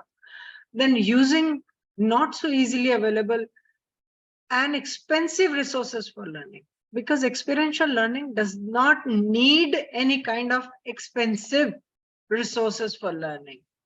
The resources easily available are helpful in experiential learning. So teacher has to think about a very important thing, that she does not have to buy important resources to pass on learning. She has to use the resources that are already available in the school for learning. And simply watching a video is again not at all experiential learning unless it is based on some kind of assessment for after watching that video, or a questionnaire, or a discussion, or a group discussion, or a group project. So unless it is there, simply watching a video is again not a learning. Next. So here are some who's of the explorers of experiential learning. You must have heard these are very familiar names, and we learn it in our B.Ed code. John Dewey, Carl Hearn, Kurt Lewin, G. Piggott, David Eco, all were the explorers of experiential learning in the past also. So next slide. So it is David Cobb in 1940 who defined experiential learning as knowledge is created through the transformation of experience. When we experience something, knowledge is created, and knowledge results from combination of grasping and transforming experience. It is a do, reflect, and decide procedure. And he has explained it very scientifically, which I'm going to touch upon very briefly with you right now. Next, please.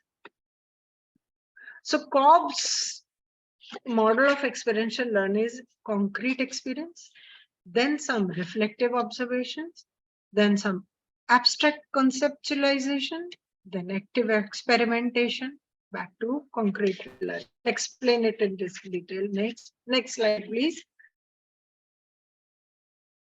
Transformation of experience, as Cobb said. And this is like I have said, that we build on our past knowledge and prior knowledge. So that is our concrete experience, having an experience, or when teacher tells you something as a lecture method in the classroom. Am I audible to all? Yes, ma'am. Yes, ma'am. Yes, ma'am. So video is okay.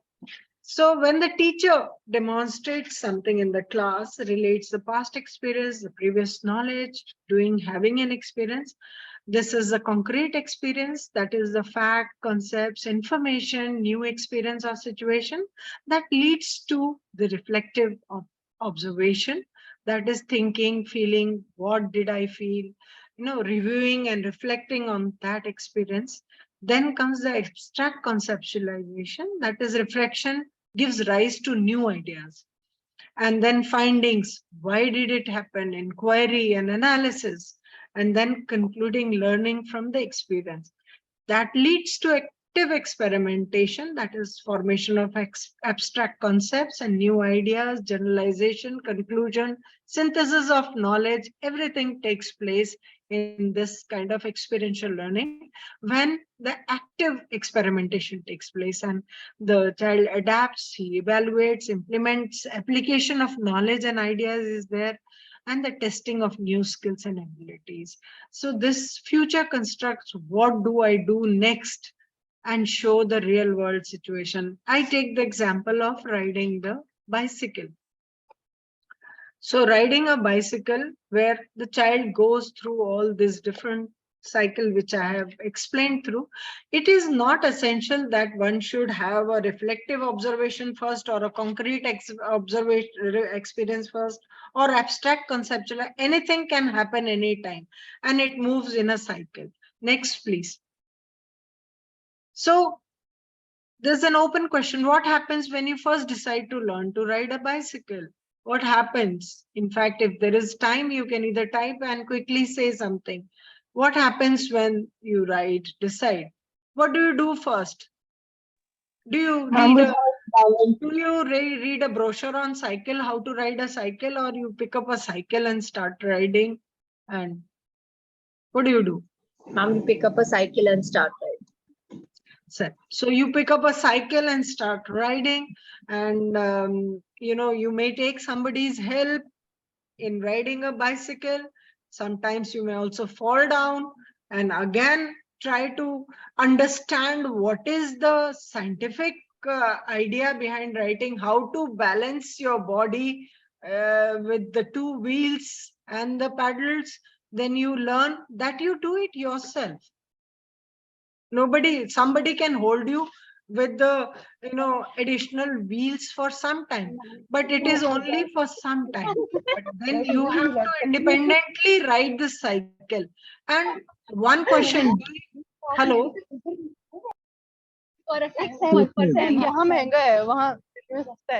yeah, kindly may I request you to please, that is why I said chat box is always very helpful in the online mode, because then there is disturbance when you switch on your mics. So another question to you, do you improve with every ride? Do you improve with every, yes or no? Just type why and yeah. So every ride makes you a better rider. Every ride on the cycle makes you a better rider, because you are experiencing yourself. You're doing it yourself. Yes. Suman Singh says yes. Again, Madam Priyanka says yes. So we all know, as teachers, we all know. Mr. Mishra, Dr. Mishra says yes. Yeah.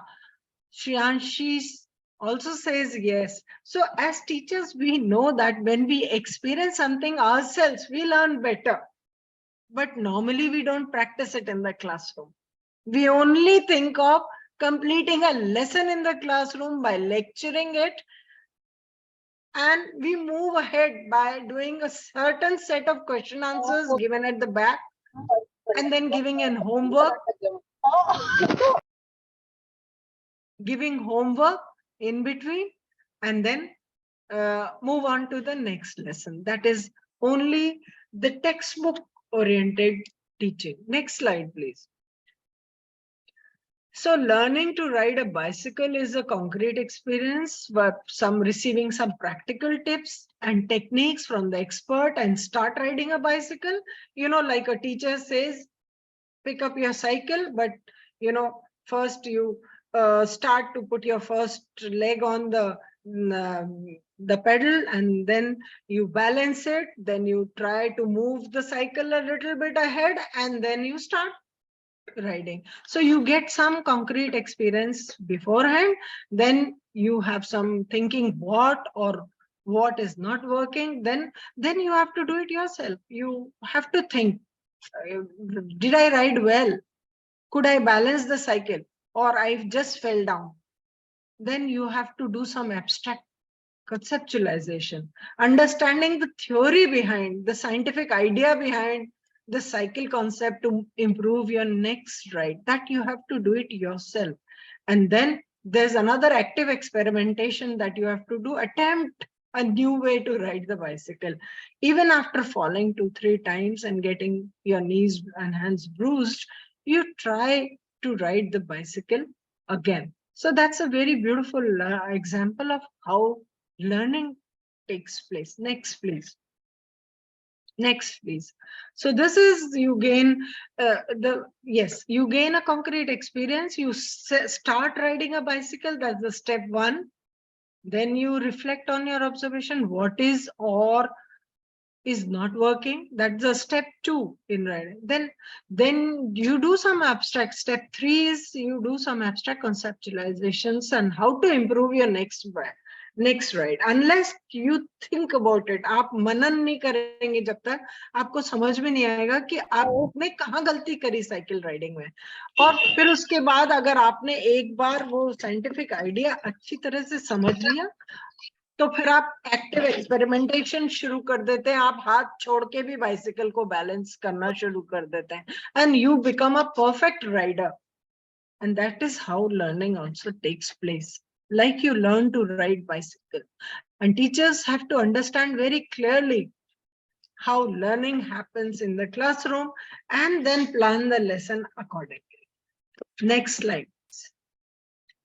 I hope I have little time more. Yes, ma'am. Yeah, so these are You some can continue pictures and only some examples that I'm showing. Quickly go through. That's what happens in swimming. That's what happens in cooking also. You go through a learning cycle.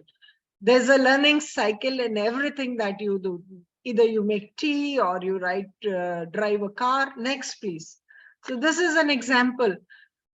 So, and as I said that experiential learning does not require any costly learning resources. Only available resources. You can make your classroom very experiential, very, the readily available resources in the school are students. Students themselves are the most important resource. You can take your lessons ahead by the students themselves. Then school playground, school garden, old clothes, discarded objects, computers, school buses, dance room, music room, fee counters, principal office, water taps, coolers, mom's kitchen, newspapers, anything that is readily available, you can, use these for hands-on experience of role plays, games, songs, exhibitions, observing a plant, waste management, hardware. There are 101 activities that to make your classroom teaching experiential. Next, please. So strategies of experiential learning are role plays, methods, different model building, experiments, storytelling, simulative classrooms, field trips, films and documentaries, video projects, guest speakers, art-based activities, portfolios, group learning, peer tutoring, games and puzzles, everything, but with some assessment, some planning, objectives, learning outcomes. All these activities that I have shown you on the slide should be backed up with learning objectives, learning outcomes, and assessment. That is how we reach the competency-based teaching. Next.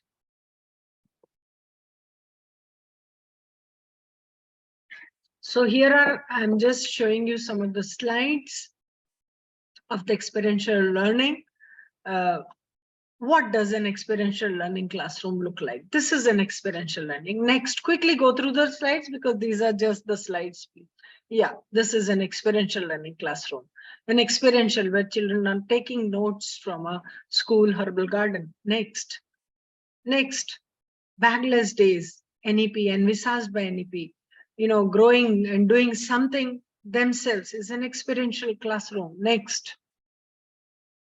Yeah, these are all activities that experiential, and this is something unlike the traditional classroom. This classroom is not a lecture-based classroom or, classroom confined to 4 walls of the rooms. Next, please go on moving the slides. Yeah.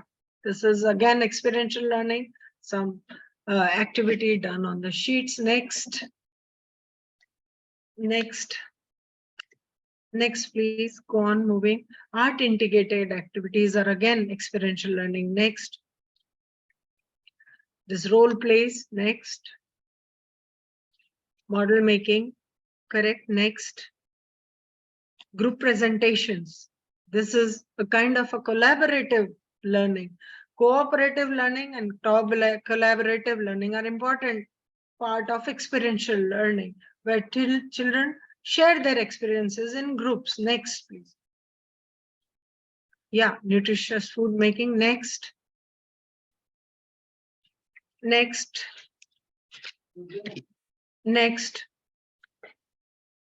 Yeah, next. Go on. Video presentation by the students themselves, making a video with some learning outcomes and then presenting themselves, explaining to the class is a very good way of experiential learning. Next. Again, experiments in the classroom. Next. Creative ideas, mosaic, mask, finger puppets, paper craft. These are important experiential learning. Next. Paper craft, origami. Next. Weaving, vegetable printing. Next. Paper mache. Yes. Next. Slogan writing. Environment awareness projects. Next. Poster making. Very important. Yes. Next. Next. Learning in pairs. It's another experiential learning. Next. Group discussions. This is a form of a cooperative learning where children are discussing in their group on a given topic and taking their own learning ahead. Next. Group activities. Next. Peer teaching through films and documentary is another classroom of experiential learning. Next. Integration of music in learning. Next. Integration of dance. Next. Activity files and science magazines are another form of learning. Yes, next. Planter making, bookmark making. Next. So integration of sports, another important form of experiential learning is integration of sports in learning. Like relay race, you can teach very well maths with that. Segregation of waste into 2 bins, a very good message that you give for environment sustainability. Next. Games and fun activities, again a very good learning module. The classroom does not look like a traditional classroom, and it's a very different classroom in the play field or in the open area. Next. Storytelling is an important experiential learning activity. Next. Now, how to make it work. These were some of the examples of experiential learning that we have to practice in the classroom, and this is unlike a traditional classroom what I have shown you. So if Dr. Pradhan, if time permits, how to make it work after this particular slide, can I just next slide please? Yes, ma'am, till 12 o'clock you can continue. 12, 12, 13, 10, 12 up to 12, 5, 10. So Not more. in the tradition, okay, thank you, 12, 10. So I'll also invite one of my teachers here. So let me take it ahead. I'm keeping a note of the time, and please let me know so that I don't exceed and barge into the other speaker's time. So teacher is a facilitator only in the classroom.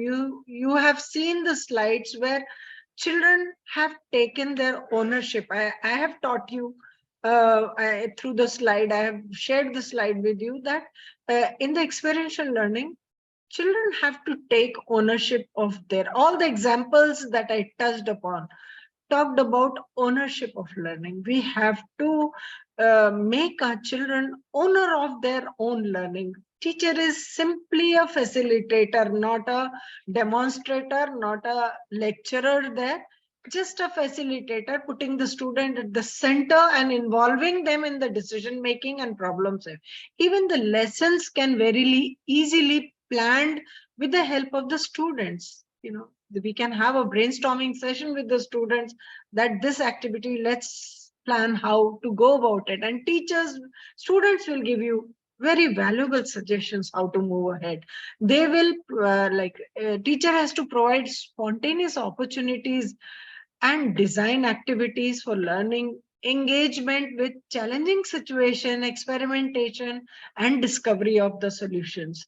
Then select suitable experiences that meet all the criteria above. Then pose problem to the students, set boundaries. This is very important. Teacher has to set boundaries.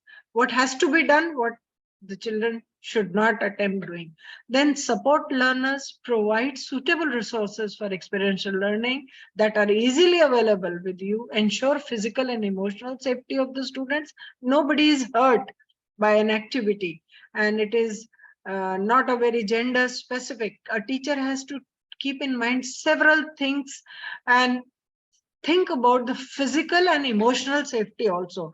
The classroom outside the four walls of class should not mean that any child is going anywhere. It should be a fully controlled classroom, and teacher has to ensure the emotional as well as the physical safety and facilitate the learning process and cater to the needs of every individual children. Not that teacher should say that आपने बोला था classroom बाहर तो मुझे नहीं मालूम 30 बच्चे थे क्लासरूम में 10-12 कहाँ चले गए, we don't know. So that is not experiential learning. Teacher has to take command. Teacher has to take control over the entire class where each and every child is engaged and his needs are addressed in the lesson. Help the learner to notice a connection between one context and another, between theory and experience, and encouraging this examination repeatedly. Next, please. So I would conclude here with the key message that while creating a lesson plan in experiential learning, it is essential to be aware of the link between learning outcomes and the activity plan, and further move into the COPS cycle that I explained to you with the example of riding, swimming, driving, cooking, anything. Learning takes place in a specific cycle where you reflect many a times and again do active experimentation, and that is how learning becomes firm. So with this key message, I would invite my colleague Vandana, if there's another half an hour, she can take you around a live lesson plan and take the slides forward, and which will help you in better understanding. So Vandana, are you there? Yes, yes, ma'am. Good morning. Vandana? Good morning, everyone. Yeah, please, now take it ahead with the example of COPS cycle in detail. The COPS cycle in classroom, how the COPS cycle works in the classroom situation. Next slide, please. Sure. This is how of experiential learning, which I would request my colleague Vandana, who's my partner in preparing this slideshow as well as sharing her ideas with me from time to time. And Vandana is a TGT, senior TGT here in the school, science TGT, and she's a practicing teacher and a very innovative teacher who practice all these things in the classroom situation. So Vandana, please move ahead. Okay, ma'am. Thank you, ma'am, for giving me this opportunity. I'm just trying to show what we have done in our school. So the house of experiential learning. So as we know that experiential learning is the process where the knowledge is created through the transformation of experience. So what is the meaning of transformation of experience, and what is the meaning of creation of knowledge, and how it is being done in the classroom? So it all depends on all the four stages of the cycle of the experiential learning, right? So all the four stages were what ma'am already discussed with you, that when a learner progress through each stage of the four stage cycle of passing through a concrete experience is the first stage, followed by observation and reflection, then resulting in the formation of the abstract concept and apply in the new situation. So a learner must go through all the four stages to complete their learning cycle, right? So here the role of teacher is a teacher, she has to be very well versed in experiential education, and she has to be facilitator, and she has to put the student at the center, and she has to provide experiences. But how she can provide experiences, right? So by giving them opportunities, by engaging students. Vandana, I cannot see you. Okay, sir, just a minute. Just see and also give command for slide change, because sir, our connections are unstable right from beginning, Okay, but we are okay, just somehow. I want to see now, she can go Yeah, to yeah. the. Vandana is there now. Vandana, you there? Yes, ma'am. Yes, ma'am. Yeah. So if you have to move slide, please give command. Dinesh will be moving because of some technical glitch. Yes, ma'am. Just a minute. I have to just complete this slide. Huh. So first of all, what she has to go. First of all, teacher has to check the prior knowledge of the students. And what are the why to check the prior knowledge of the students, just to stimulate their thinking, right? Because before checking of prior knowledge, we cannot just give them experiential learning. We have to first of all check the prior knowledge. And why, how they can check the prior knowledge, by conducting various quizzes and tests and role plays or drawing or KWL charts or words or sentences, anything they can be, it can be adopted by the teacher so that they can check the prior knowledge. Why to check the prior knowledge? Just to stimulate their thinking and so that they can connect their knowledge with their previous experiences. Then they have to, teacher has to plan experiential activity. This activity has to be very student centric, and it must be challenging, and it must be relevant to the topic, and it must be related with the real life experiences, and the activity must be very challenging. Otherwise students, they will feel bored, right? And there must be some time limit also. So teacher should plan student centric experiential activity, and these experiential learning activity can be classroom based learning or it can be field based learning, depends on the situation and depends on the topic. So classroom based learning, it can be group work, or it can be role plays or game or any kind of case study or documentation or use of daily objects or art integrated activities, right? All these can be experiential activities which can be done in the classroom situation. And what about field based activities? Field based activity like for example visits or interview, conducting any kind of interview or conducting survey or any kind of practicals in the lab, any kind of hands-on activities, all these are considered as field-based activities. So but basically teachers, they have to preferably they have to design activities which are hands-on, where children can feel, where children can learn with their experience, where they can use their all the five senses. Preferably that kind of activity should be there.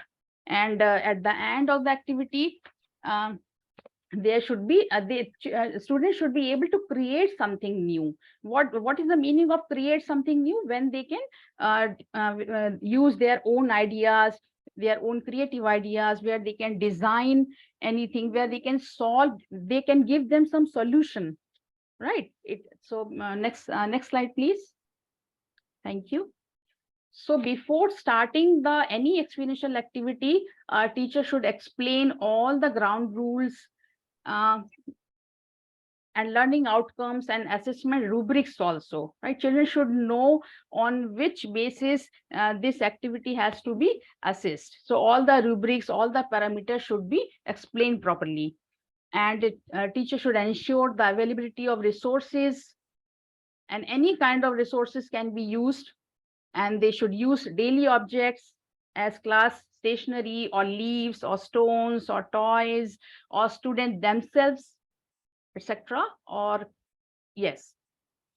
So, and they a classroom situation should be, or should be with microclimate of the class should be very joyful, right? It should not be stressed. Children should enjoy, they should learn, they should experience, they should immerse their experience with their learning. And after the experiential learning, there should be reflection, because only by reflection they can ponder on their experience, and they can feel that what is right, what went wrong, what went well. And how this reflection can be done? This reflection can be done by recording, by documentation. They can use various tools for reflection, by concept map or by research or by question answers, any kind of recording, anything they can do. They can just write questions, answer. They can just write answers and questions in their paper. So this after this can be done as reflective observation. And then children can be given some opportunity to provide their group presentation, etc. They can be given some project work, some collaborative learning, so that, and they should be given opportunity to share the experience in the class. Their group work should be presented in the class, and teacher should be their observer. A teacher should be just act as cheerleader, and after the presentation, teacher can conclude whatever the children have learned.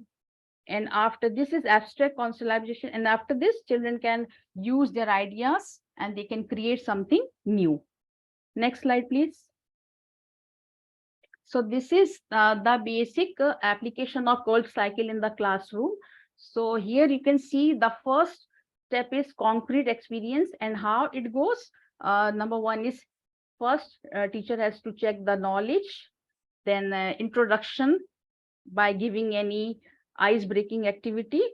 Then they can plan activity, then they will go with the experiential activity in the classroom or in the field.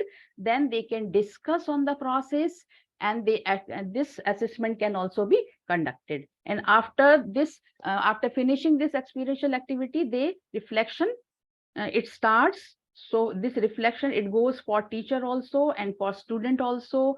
So these kind of questions, they can think about it, what went on well. Teacher can think about it, so that later on she can improve her weakness, and she can improve her strength for, she can improve her pedagogy for next time. So what went on well, what could have been better, what did not go as expected, what kind of feedback was received, team dynamics worked or not. These kind of questions can be done as reflection for teacher and reflection for student. What worked well for me, what did not go as expected, was I comfortable throughout, why did I have team issues. So what are the team issues, so that next time I can improve upon, and what kind of deviation from the topic, and why was there a deviation from the discussion. I have some different opinion from my other partners, like this. Next slide, please. Thank you. So this is step 3. So for the teacher, why did things go well, why did not some work out, why was this feedback given, why did some aspects of team dynamics need attention, what kind of attention is required. And for student, why did not some work well for me. So here why is important, right? Here they analyze the situation, they compare the situation, they connect their knowledge. So here why is important. Why was not I comfortable throughout? Why did I have team issue? And why the what is the connection between whatever the experience I have gained, and what is the connection between all the ideas, and how can generate my new ideas. And the last is application. So how do we use the learning experience next time? How do we use the continuous improvement method to apply to the next task? And if I were to repeat this task, how would I improve on it? What changes could I make? What kind of things which are good, whether we have to retain or not? So these kind of questions, this is the strategy that we can apply this code cycle in the classroom. This is the basic strategy we have to keep in mind. Next slide, please. Yes, next. So these are the samples of some lesson plans. So learning outcome should be very clear to the students. We have to explain learning outcome before starting any activity. Then concrete experiences. This is the checking of prior knowledge. Students are taken to the maths lab. The concept of open and closed shape and definition of a polygon will be discussed there. So by this, teacher can check the prior knowledge, and any introduction activity can also be done. Then she can start experiential learning activity. The teacher places some shapes on the maths lab. practice table, and student will discuss in pairs and classify them as polygons and non-polygons and justify their answers. Next slide, please. Thank you. So this is the discussion on the process. The teacher will draw few shapes after the experiential activity. They have to discuss also. So the teacher will draw few shapes on the board, and students should identify the similarity and difference between them in pair or group and discuss in the class. And students will summarize that a polygon is regular only when all the angles are equal and all sides are equal. Otherwise, it is irregular. Means the concept is now becoming clearer to them. And the assessment. So students should classify, assessment can be taken. So students should classify the polygons in the given worksheet as regular or irregular, and what type of polygon is a rectangle, give reasons. So these kind of thought-provoking worksheet can be given as assessment. Next slide. Thank you. And this is the reflection. What went on well? The sequence of the plan was good. Most of the students were able to do the classification in the given worksheet. The micro conception that rectangle is a regular polygon was addressed well. What could have been better? During the process, the teacher could have used real models of shapes and placed them on the table for students to examine the similarity and differences between them, address all the types of learners through a choice board. What did not go as expected? See how this reflection process is going on. Slow learners were not confident enough to participate in the discussion, prolonged discussion, or mass answering. So next time she will take care of slow learners also. She would definitely give them positive reinforcement. And what kind of feedback was received? Students felt happy that they learned the concept by exploring the shapes by themselves and with the teacher as a facilitator. And for students, again, what worked well for me? Was I comfortable throughout? Deviation from the topic, if any? Was there a deviation from the discussion? So these kind of questions they can reflect upon. Next slide, please. And this is the third step. So why did things go well? Why? See, the why is important here. Well planned, rehearsed by the teacher, instructions were clear. Why did not some work out? Some students, they brought 2D and 3D shapes into discussion, which was not needed. And why was this feedback given? Students might have liked the self-exploratory way of learning. So they liked the discovery method here. For students, why did not some things work well for me? Was I comfortable throughout? So these kind of questions for abstract consolidation. Next slide is application. So here, how do we use the learning experience to improve next time? Integrate the math, this is for teacher, integrate the maths lab activity during the entire process. And how do we use the continuous improvement method to apply to the next task? Prepare a checklist for planning and execution. Buddy help to ensure the slow learners are not left alone. So making buddy is important, and preparing a checklist for planning and execution is important. So, and if I were to repeat the task with another section, how would I improvise on it? So make use of paper cutting of regular and irregular polygons to check and verify that all the sides and angles are equal or not. And teacher has to work on time management also. So what changes would I make or retain math lab activity can be integrated throughout the process. Next slide. This is fun with magnet, class 6th. See how all the 4 stages they are being taken up here. First is concrete experience, testing students from the classroom.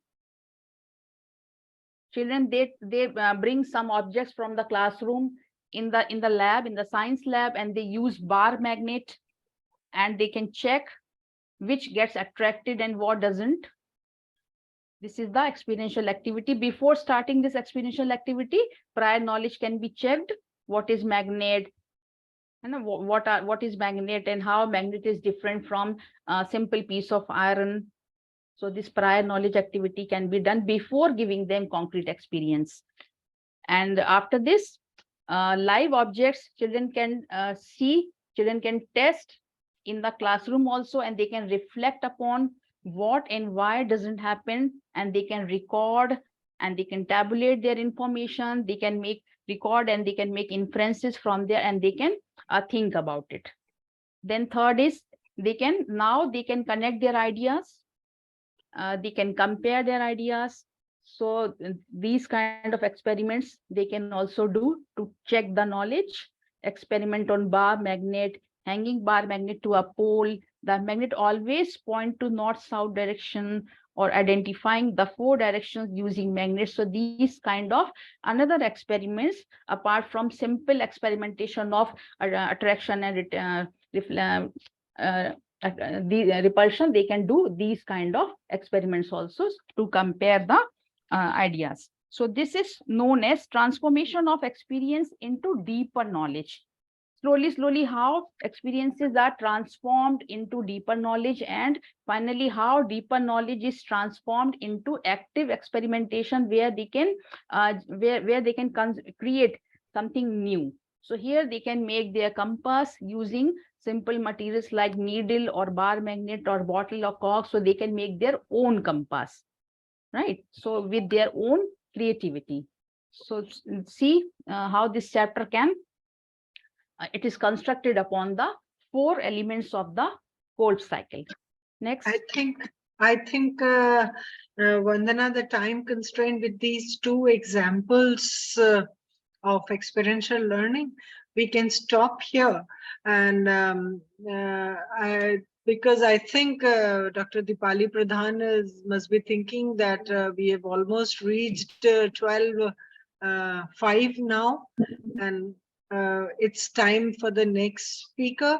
So 2 examples, live examples, which my colleague Vandana has shared with the teachers of experiential learning are as of now sufficient. We have some few more examples also, but due to time constraint, I would request Sharma sir that the assessment of this activity we should have broken into the breakout rooms, and teachers must have be asked to prepare a lesson on the Kolb cycle of experiential learning. So now they can, as based on what my colleague Vandana has shared with you, the 4 cycles and how a lesson plan needs to be planned as per this Kolb cycle of learning, they can make a lesson plan and post it to our regional officer, Shri Sharma ji, for a deeper understanding, because unless and until you are actively involved in planning the lesson and you yourself do it, you will not understand what is experiential learning all about.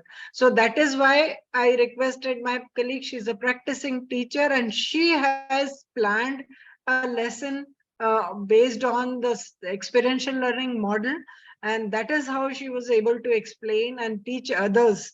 So I want all the newly inducted teachers to try out a lesson plan, and then based on this cycle, and post it back to us.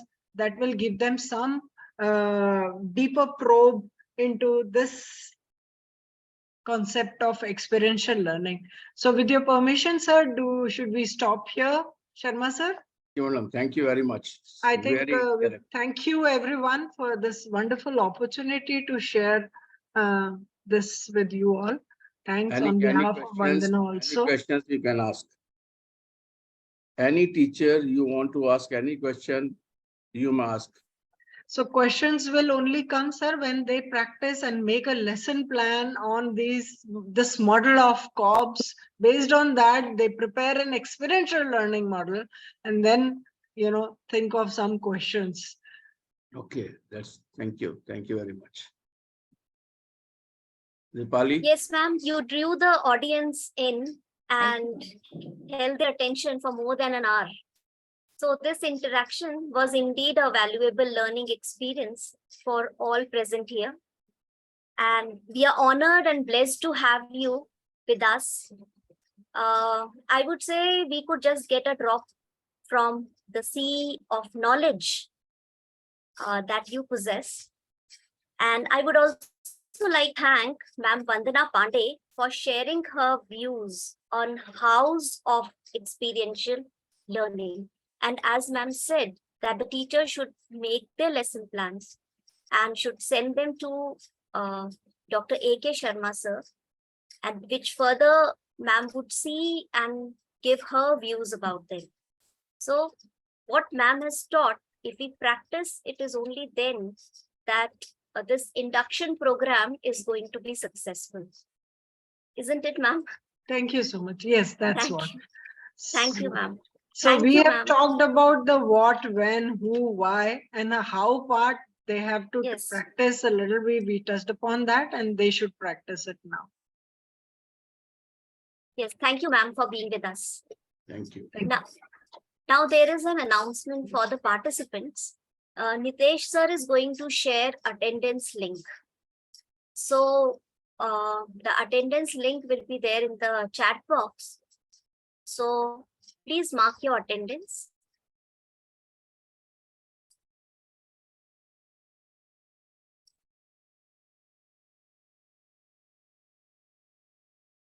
Next, we have Shrimati Siryosi Kabira Chatterjee, Principal NSCV Vidya Mandir Haldia, for her session on constitutional values and environmental consciousness, exploring linkages between constitutional values and education. She will be telling us about social and environmental issues of contemporary India and the role of school education in understanding and addressing these issues. So before ma'am begins with the session, let me tell you in short something about ma'am. So here, ma'am Sriyosi Kabiraj is the principal of Bhavan's Netaji Subhash Chandra Bose Vidya Niketan, Haldia. She has a vast experience of 18 years as an educator and 8 years of experience as an institution leader. She is a postgraduate in science and has a bachelor's degree in education. She has been a resource person for many webinars in the past also. She has molded the lives of students and served the society with her kindness. She is associated with college teaching also, like DAV and other corporate educational institutions. I welcome you, ma'am. I welcome you, ma'am, for the session.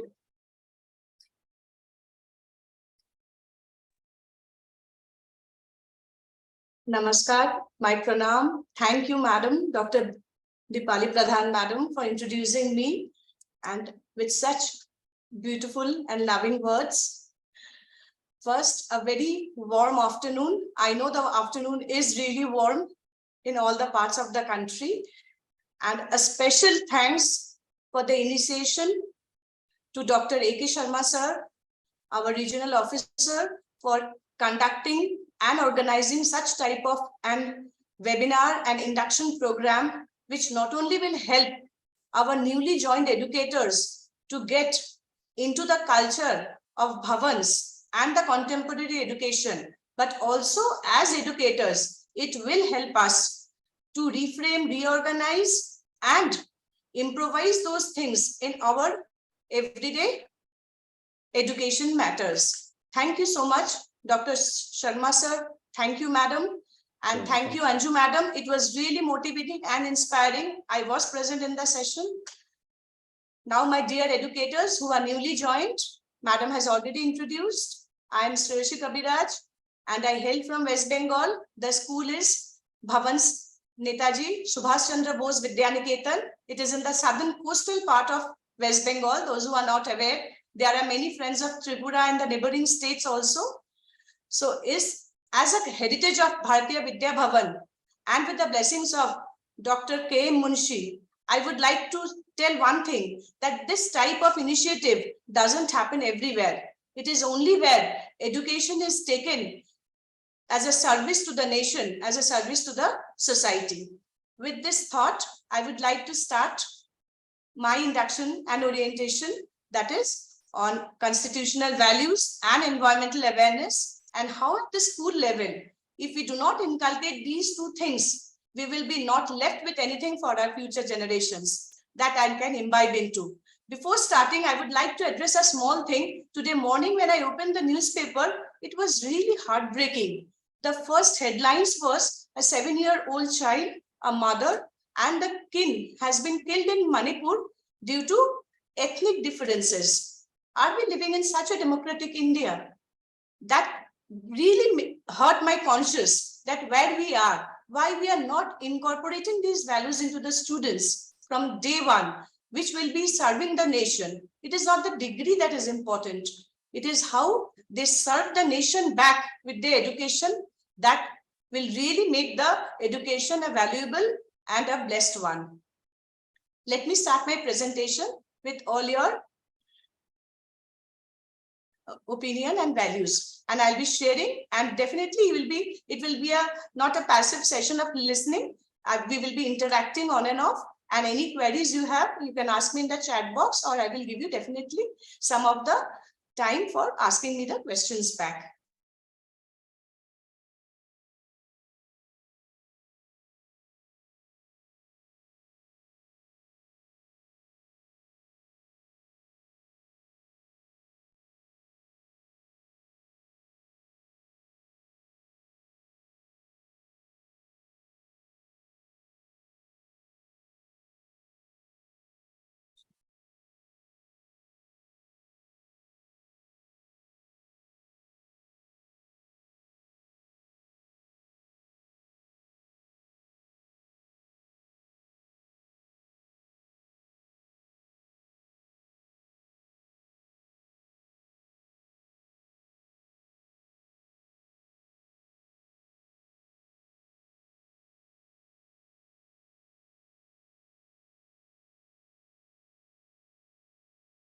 Next one.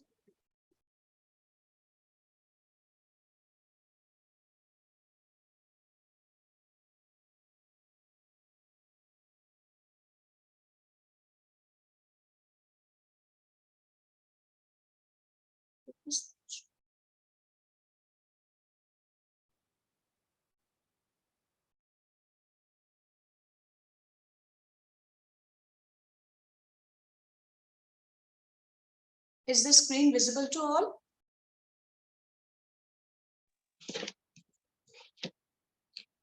Kindly let me know.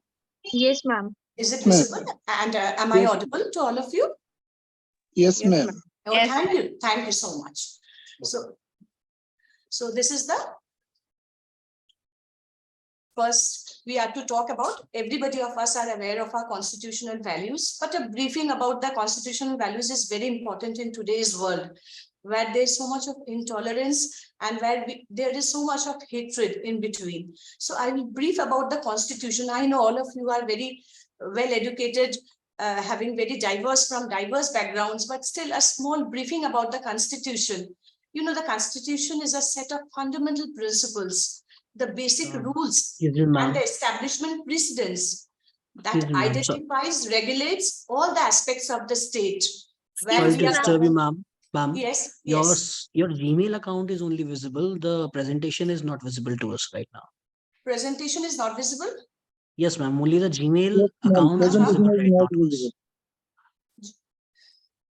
Just a moment. Is Yes, it ma'am. visible? Now it's Yes, yes, ma'am. Now yes, it's visible. now it is visible. Thank you so much. So this was the first slide. And am I audible right now? Yes. The constitutional values and environmental awareness. As I told you, we will be all are knowing about our values, but still a small wrapping of the constitution. Is the second slide visible? Just for a confirmation. Yes, ma'am. The constitution is a set of fundamental principles, basics, and precedents that regulates the various aspects of our state, the powers and the functions that the major institutions, that the three organs of the government, we all are aware, they are the three pillars of our government, that is the executive, the legislature, and the judiciary. It provides not only rights and freedoms to us all, the citizens, but it also spells the relationship between us, the state, and the government. We as educators, we know that our schools are under the concurrent list. That is, we have to abide by our central as well as the state policies. And this relationship is defined by our constitution.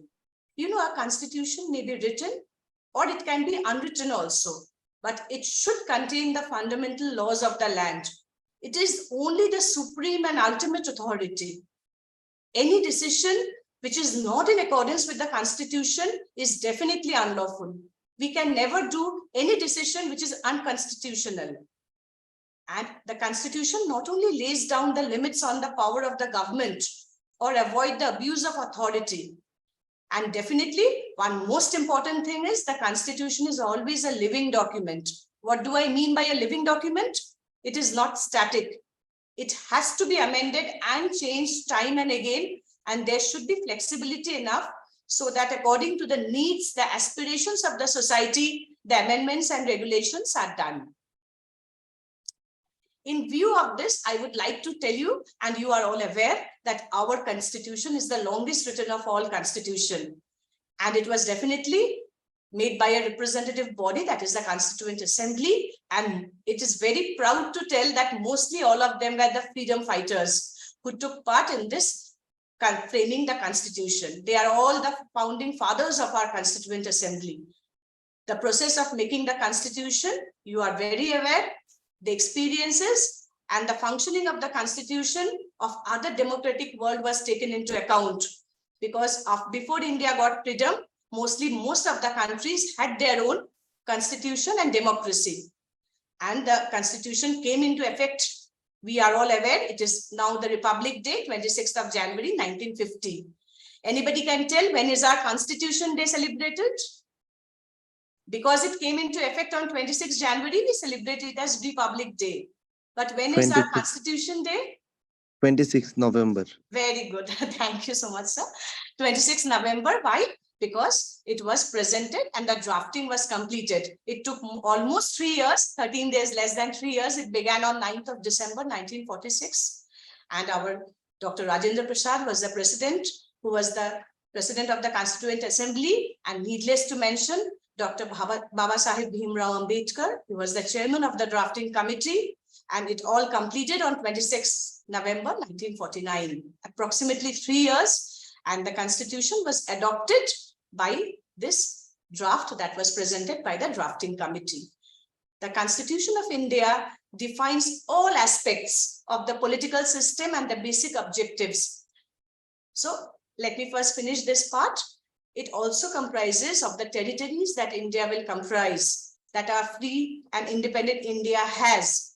What is citizenship? What are our fundamental rights? What are the directive principles of state policies and fundamental duties? The structure and functioning of the government, the union and the local levels, and the several other aspects of the political system. These are some of the, we can say, the reflections of the Constituent Assembly, the drafting, the starting. It starts with a preamble. We all know about the preamble. Can anybody tell what is a preamble actually? We all know what it starts with, right? We the people of India. Yes? Can anybody tell what is a preamble? It's nothing, just I'm telling, it's a preface or an introduction of any constitution. So it generally reflects what is the constitution made up of and how it reflects and what are the strength of the constitution. That is in the preamble. The constitution of any country, if I talk, it has several purposes. It not only lays down the basis on which the country will strive, will govern, and how the citizens will aspire. A country is made up of, we all know, in a multilingual, in a multicultural country like India, we come from different communities of people who share their beliefs. We have different ideas. Then how we come together? We have to come under a common consensus, and the basis of which the society will be governed. Because everyone, if I ask, here all the participants, we have different views, different cultures. So this constitution helps us to govern on a single basis. This includes not only an agreement of the government, but also the ideals that the country should uphold. The Indian Constitution has certain core values, and it constitutes the spirit of different articles and provisions. And these values helps us to sustain as and exist as a human society, as a single entity. This Indian Constitution contains all the values, and these values are universal, they are humanitarian and democratic, as applicable in the modern age. The Constitution of India is reflected as the preamble embodies the fundamental rights, the values, and the philosophy of the Constitution is based. This preamble to any constitution is a brief introduction. Yes, the preamble of India also does the same. The values expressed in the preamble, we all are aware of these values, right? Sovereignty, socialism, secularism, democracy, the republican character of the Indian state, and the rights that we all enjoy, that is justice, liberty, equality, fraternity, human dignity, unity, and integrity. That makes us one nation. Yes, that makes us that with multicultural, that unity in diversity. If I talk about sovereignty, every one of us are aware. What is a sovereign state? A sovereign state means it has complete political freedom and supreme authority. It cannot be influenced by any other foreign state or any outsider. We are completely sovereign. We can decide who will be our prime leader, who will govern us. That is why the Constitution gives the sovereignty to us. And it mentions we the people of India, where the sovereignty rests completely on us.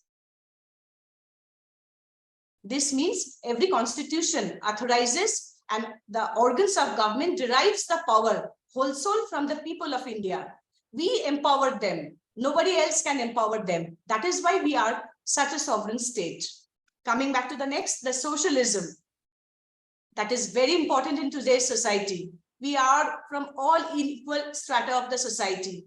The social, the economic inequalities, the socialism has a constitution values. Whether we come, it should prevent the concentration of wealth and power in a few hands. Socialism is that if you are underprivileged, if we are coming from any strata of society, we should have that right to enjoy all the powers. It should have specific provisions to deal with all the inequalities as mentioned in the chapters of fundamental rights and directive principles of state policy. That is actually the social character of a state. The wealth should not get concentrated in a few hands. It should be equitable. People are starving at one strata and the wealth is getting concentrated in few hands. That is not an actual structure of a social state. Secular, needless to mention. Yes, we all are sitting here from different religious beliefs, from different backgrounds, and we are not to follow a particular religion. We have the freedom to profess, preach, and practice any religion and follow them without any discrimination. Constitution strictly prohibits any discrimination on the ground of religion. And in the school authority, we strictly follow this. We cannot deny any children, even from an underprivileged background also. When I come back to this education sector, definitely Central Board of Secondary Education also tells that if the child is not able to pay the fees, some amount of the seat should be conserved for those underprivileged children who have that talent, who have the aspiration, but cannot afford in the schools. And same lies for the religious beliefs.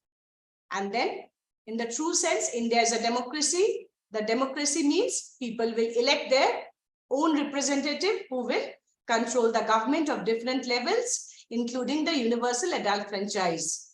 We all are aware of universal adult franchise. We have a voting age, and more importantly, one man, one vote. That's what universal adult franchise stands for. After attaining the age of 18, we can vote, and every vote counts. We can be from any background, but we are having the right to vote, and one man, one vote. Last but not the least is republic. I would scroll to the next slide before coming to the word republic.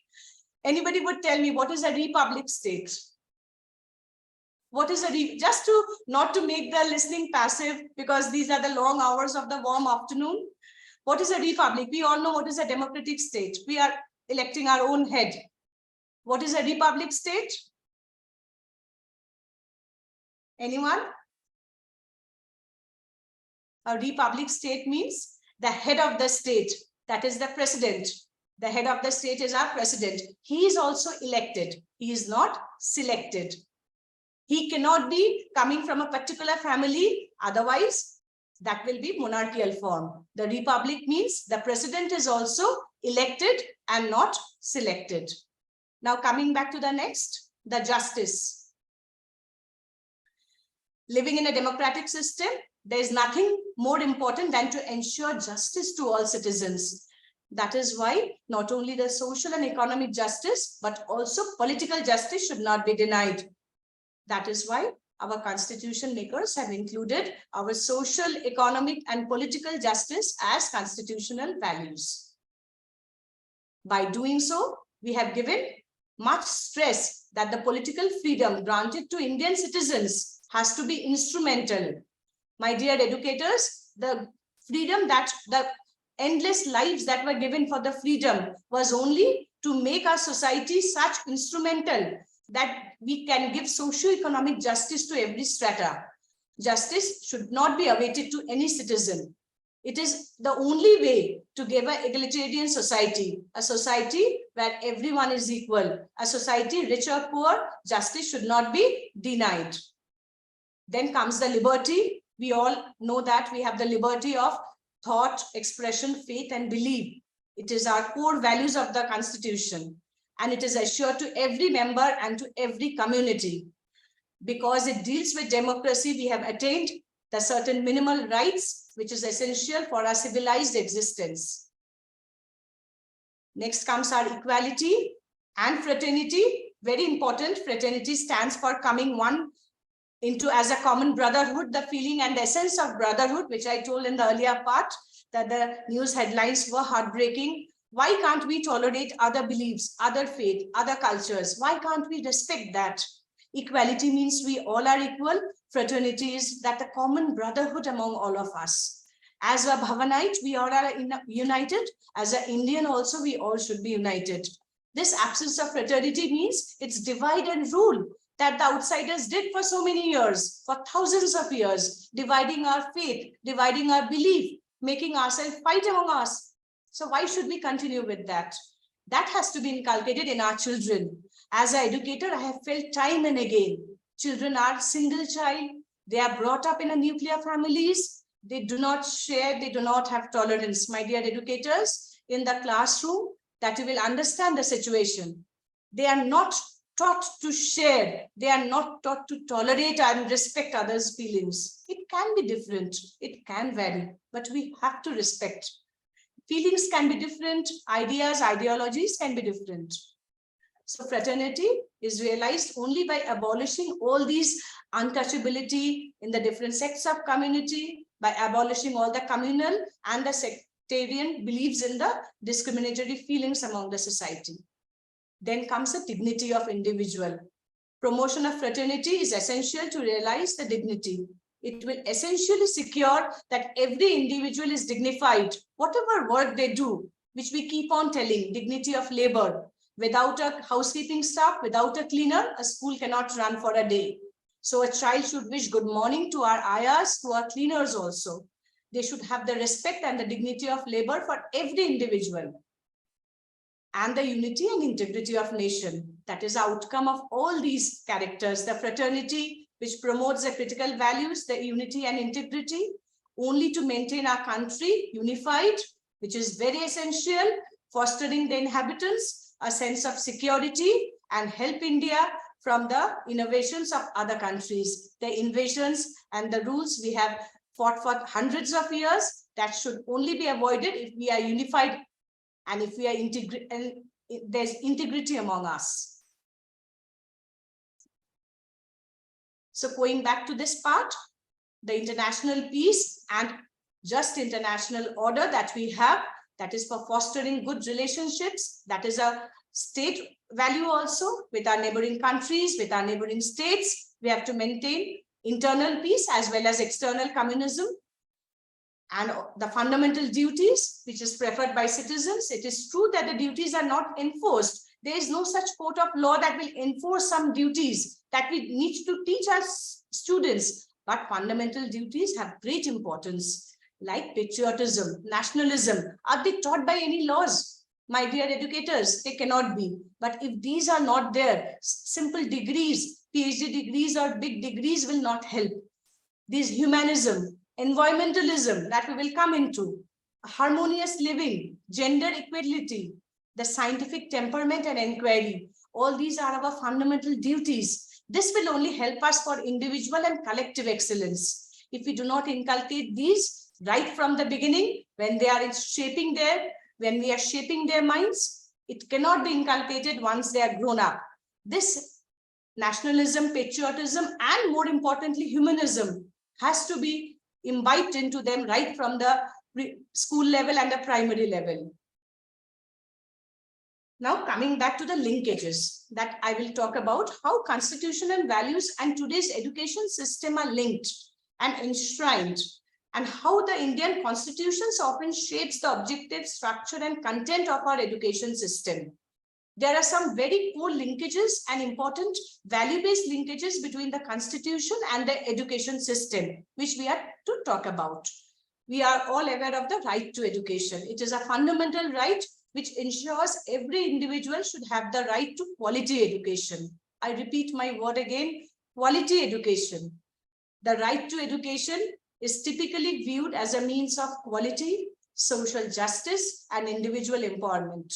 If the education is denied, then the country cannot progress. And I should emphasize that quality education is not always prevalent in all the sectors. Not all get that. They are not that blessed to access the quality education. Then there should be equality and non-discrimination. Needless to mention, individuals and students, regardless of their race, gender, religion, their disability, they should be inclusive learning. Whether they are coming from any socio-economic background, there should be acceptance in the class. If they are specially able child, there should be acceptability among all other students. And Constitution often regulates and requires the government to take affirmative steps to ensure the marginalized groups, they get quality education. They are not so blessed who are. They should get the quality education.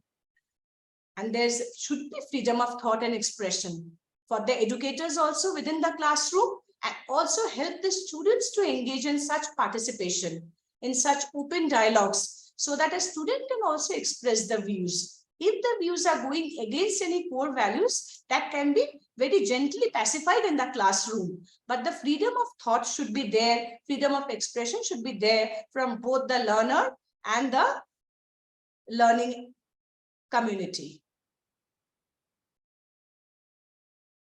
Then comes the democratic citizenships. And in short, if I have to tell about all the points together, there should be cultural and linguistic diversity in the classroom that our constitution helps, which our NEP 2020 is also implementing. That is, we have the right to read in our mother tongue, in our local language, where we can foster multiculturalism, we can preserve our cultural heritage. Same applies in the democratic citizenships. We have to provide them civic education. We have to promote all the democratic values and prepare our students to participate responsibly in the democratic process. If I ask how we can do it in the class, how we can implement, we can very well make the classroom monitors, the class captains in a democratic manner. We can inculcate this form of democracy. We can help them that everyone will vote. Small activities, small actions will help them to understand this process very nicely. Then comes the right to privacy. The privacy is very important. In the constitution, every student's data, we are not to share any data without the consent of the student or the family to outsiders. The constitution safeguards the education institutes to protect the privacy of students, their families, regulate data sharing, and ensure confidentiality of the education institutes. Because of the intellectual era, the technological advancements, many things are easily accessible through our social platforms. But we as institutes have to regulate these sharings and maintain the privacy of the student and their families. Then the segregation and the separation of the church and the state. That ensures in the constitution that the education should not favor or discriminate against any particular religion and allow the religious freedom and respect diverse belief, which I am repeating time and again, that tolerance and that respect for diversity should be inculcated, and constitution emphasizes on that. So that linkages between the constitutional values and education demonstrate the importance of the constitution in shaping the goals, the policies and practices of an education system. How we have to, what are our goals? What we want our student to be? What we want the outcomes to be? Not only to score 99% in the board marks. They should be humans. They should be such value assets for the society. I keep on repeating in my assembly that I don't want to see doctors or big engineers and parents going in the old age homes. That type of degrees are of no use. That education is of no use. So we as educators, we more focus on syllabus completion and on getting board marks. Yes, this is a part of education, but the real goals, the policies and practices of the education system is to make them people who are a value addition to our society and the nation. They highlight the role of education in upholding and promoting the fundamental values and the principles enshrined in our nation's constitution. That is, should be our Bible. Actually, other than our religious books, our constitution should be our Bible for every Indian as a respect for the nation. Now, when I come back to the environment part, before that, I would like to ask you one or two questions so that you make it more interactive. If I ask you again that, have you heard of the name Frank Anthony? When I talk about the Constituent Assembly, you have been teaching, you have read yourself. Can anybody remember Frank Anthony? Why is he important? Anyone?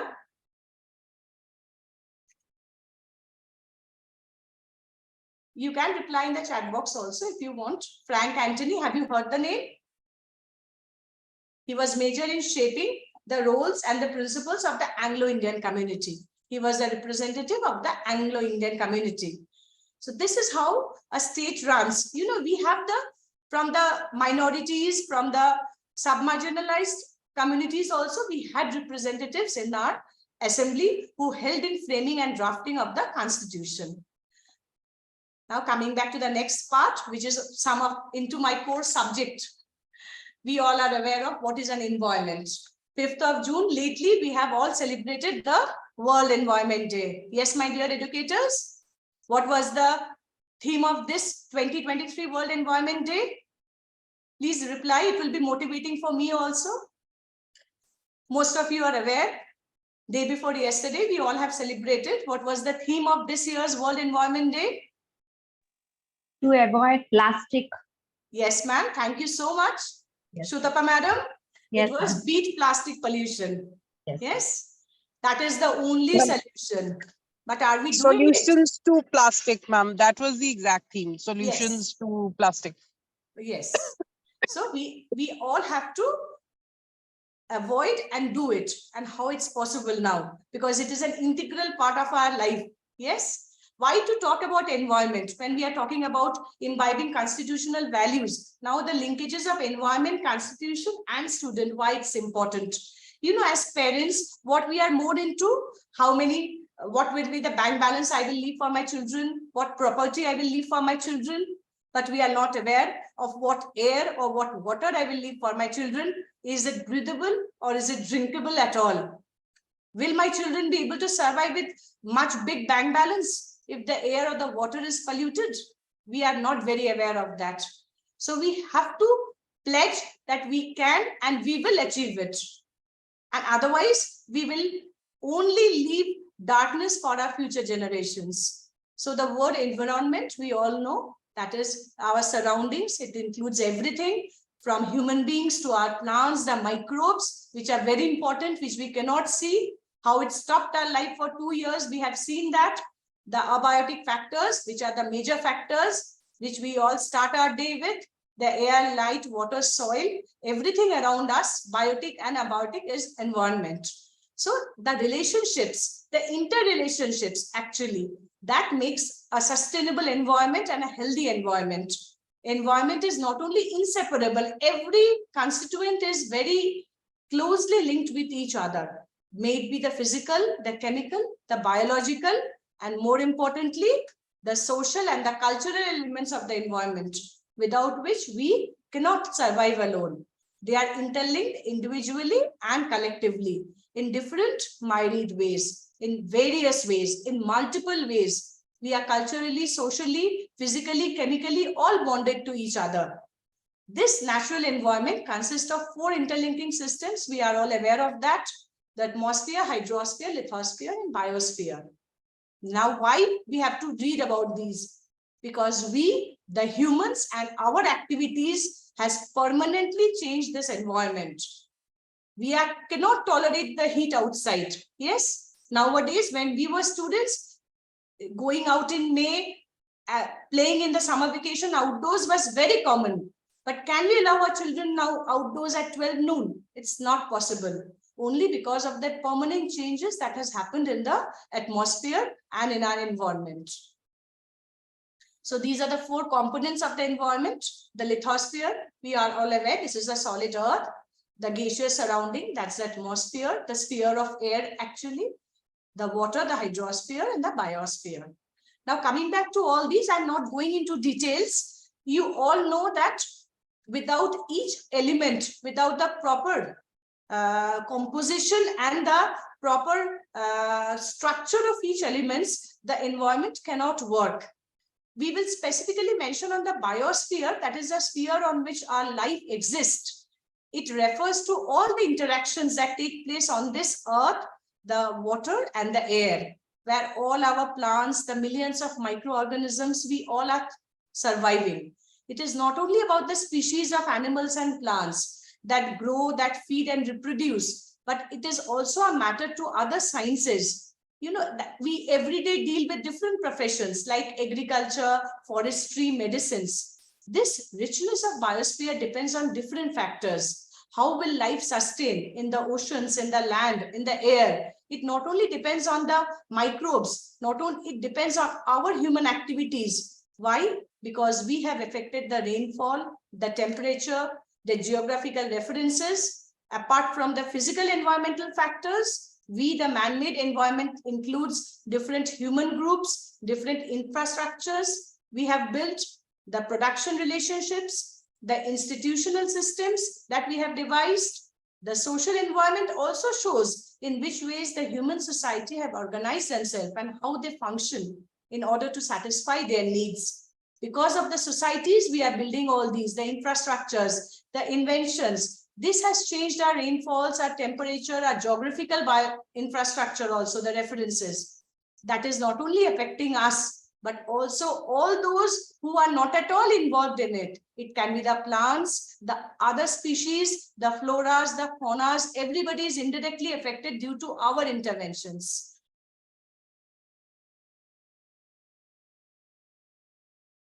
So environmental issues are a part of international importance. We all know that today, but how much we are implementing that in our school level, in our personal level. The problems that has propped up due to the development that has happened in the past century. The explosively increase in population, it has exceedingly increased. The people who are the educators and the teachers who are from the Delhi NCR, they are well aware what they go through from November. Need of to save this humanity from extinction. If they are not there, we will also not be there. Nothing in our property or bank balance will help us. The need of wise planning and development. So why there's a need of public awareness? Because we are growing, the population is ever increasing. We are now the highest populated ones. There is poverty, there is lack of awareness.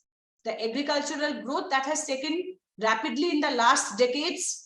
The need of groundwater management, which is not done judiciously, and the development and the forests that we have taken into our development programs, the deforestation part.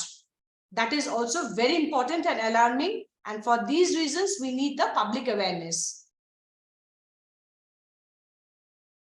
coming back to this consensus that human population is ever increasing, particularly in India, and due to this urban expansion in the electricity need, the urbanization, we have started utilizing all the different natural resources on a very large scale. The non-renewable sources, they are limited.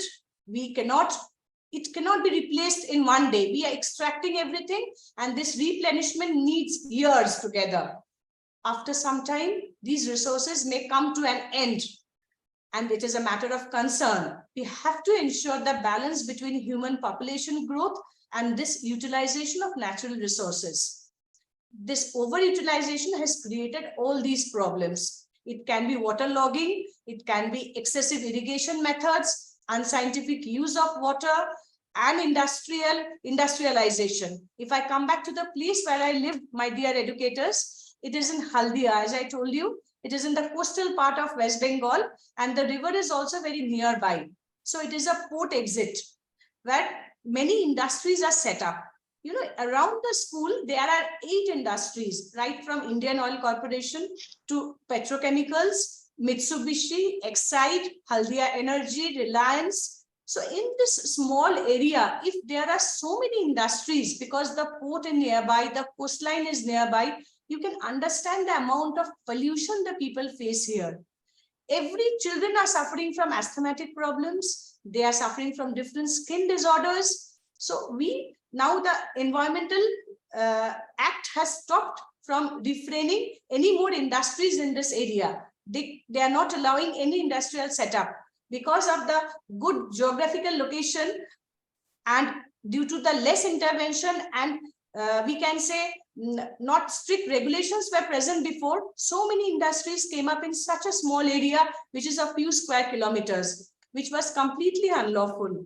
So this has resulted in the degradation of the quality of the air, the water, and people, and our future generations are now paying the, we can say the price for what they are not actually, they have done, for the fault that they are not actually done. So the problem arises about the forest resources and the associated problems. That is over exploitation. We all know the forests, they have been depleted. The deforestation, yes, removal of the forest due to timbers, due to mining, building up of dams. This has resulted in the change of the global temperature and the environment. The water resources, same. There has been over-utilization of water. The groundwater level has depleted. It cannot be replenished so easily.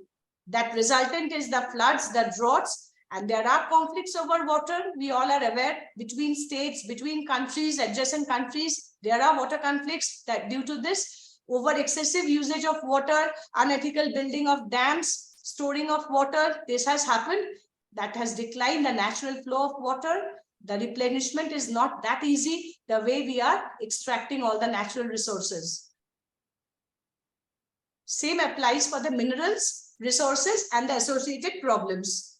The food resources, we all know we are facing due to overgrazing, due to agriculture, modernization.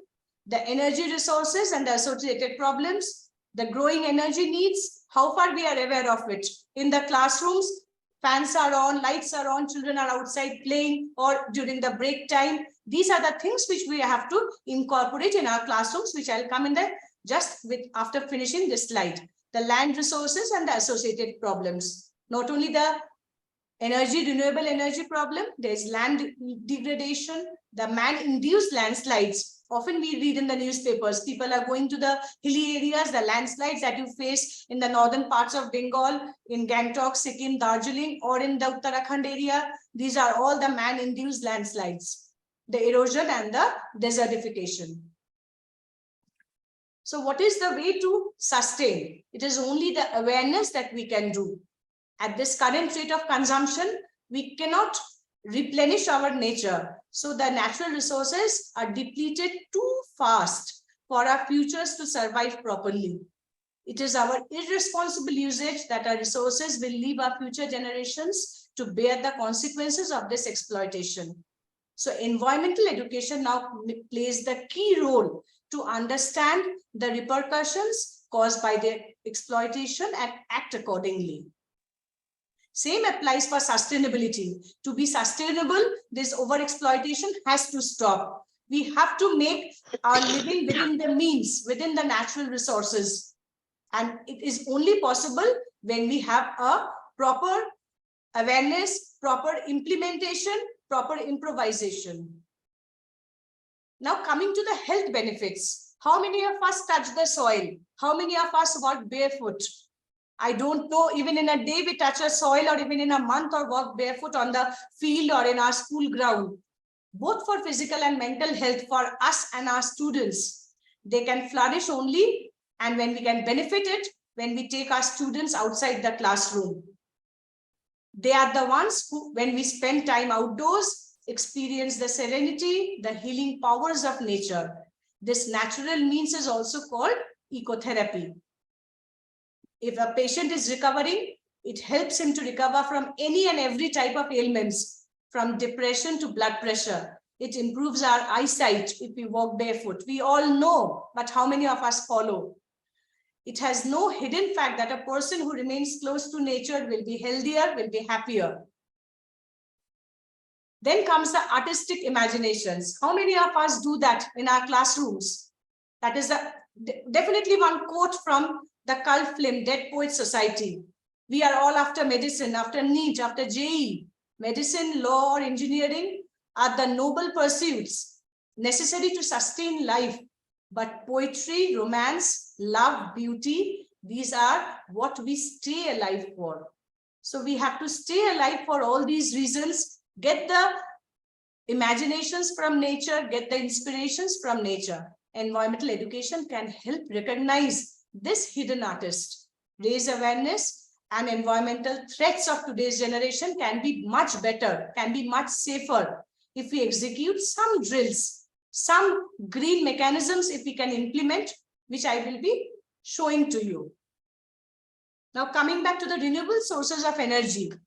Very importantly, as an educator, we should be aware of the scopes that we have. The national education system and the NEP also improvises that we have to provide national leadership to increase our environmental literacy. We are into now increase our environmental literacy. The CPR Environmental Education Center, I hope many of you know about it. The CP Ramaswamy, the CPR is the short form, the CP Ramaswamy Education Center that is in Chennai, Tamil Nadu. It is set up by the Ministry of Environment of India to increase our environmental consciousness.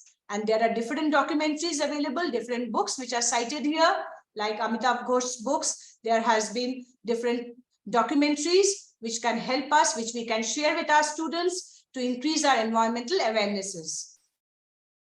Now coming back to the different disorders that environmental pollution has caused. These are all you know, but it has to be imbibed in ourselves that we together have to solve and have to make a better future for our students. The floods, the irrigation, the drought, all these are result of excessive erosion.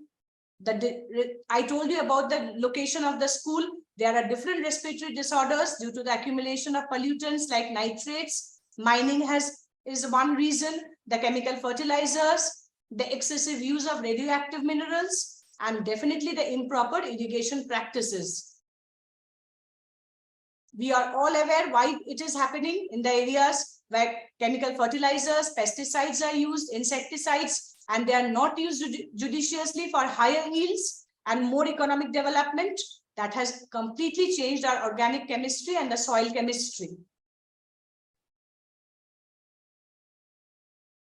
Now, the unintentional impacts, which were not direct, but the indirect, the environmental changes have become non-reversible. Many of the times it cannot be reversed. And it is cumulative, that is, it is increasing day by day. We all are aware of the presence of DDT or BHC even in a fetus blood. We all have read about it, which was meant to kill mosquitoes in the Second World War, which were used as pesticides. Now it has come into the fetuses and can cause abortions of a child also. To see the cumulative effect of these chemicals that has harmed us to any extent.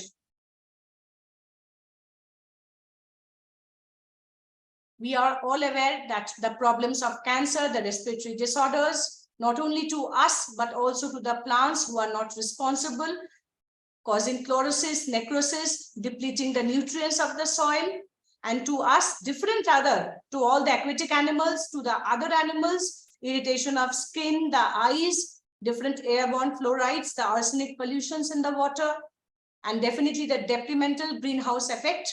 It has a detrimental effect, the ozone layer depletions. We all are unjudiciously using air conditioners, the refrigerants, or the body sprays that we use in the summers. We are not knowing what we are doing harm to our future generation and the societies. The air pollution has caused the changes in the global level, not only in India, in every part of the world. And definitely the industrial expansion, the enormous pollutants that has come, the coal absorption, the thermal power plants that are set up nearby, they all, the effluents from the factories, which includes the fly ash, smoke, or the sulfurs, they are nothing but they are poisons that is mixed with the air. So, and the burning of the hydrocarbons, the fuels, the increased concentrations, we all know why the rise in global temperature, why the heat wave now, why we cannot move out in the summer break and play outside. Because of these, there's the greenhouse effect, which has caused the high rise in the global temperatures. And the definitely acidity of the soil has also changed. In the school level, now teachers and educators, what we are going to implement to make it sustainable and to make it resourceable to our future generations. We have to stop this environmental degradation. The environmental education has to be imbibed in the curriculum and practiced sustainably.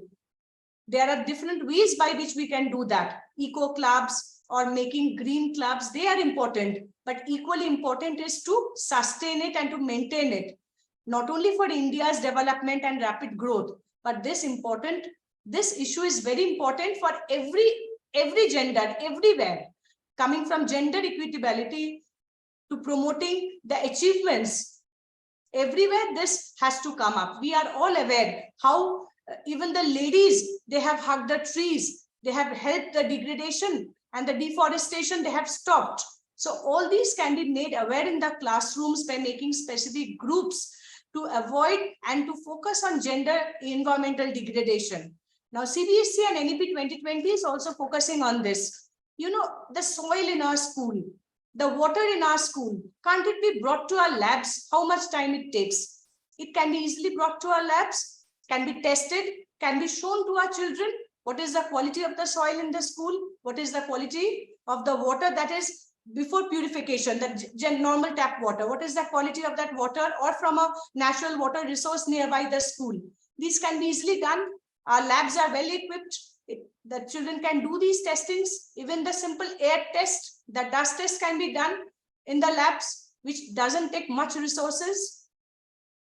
And these are to be imbibed in the school for healthy sanitization process, for proper engagement, and for digital literacy. You know, all these are equally important. Why I'm talking? Because by integrating these in the curriculum, we not only help to prepare the students for promoting a responsible and ethical use of the natural resources, ethical use of digital technology, ethical use to prevent our classes from any type of discrimination or injustice. The child can come from a very good background, from very powerful parents, or can come from very underprivileged background. But the discrimination should not prevail in the classroom. Same applies for digital literacy. With the digital age, there's cyberbullying. There's so many types of literacy that can be promoted in the classes.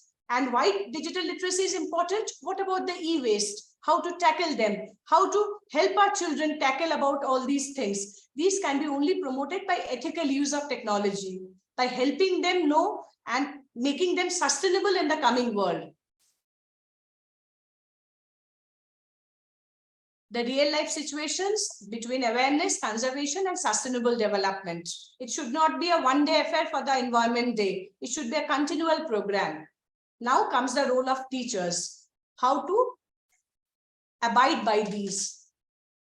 We can go for worldwide campaigns about smoking. Maybe our students are not smoking, but they are passive smokers. The use of quality automobile fuels, the planting of trees, afforestation, and also reforestation.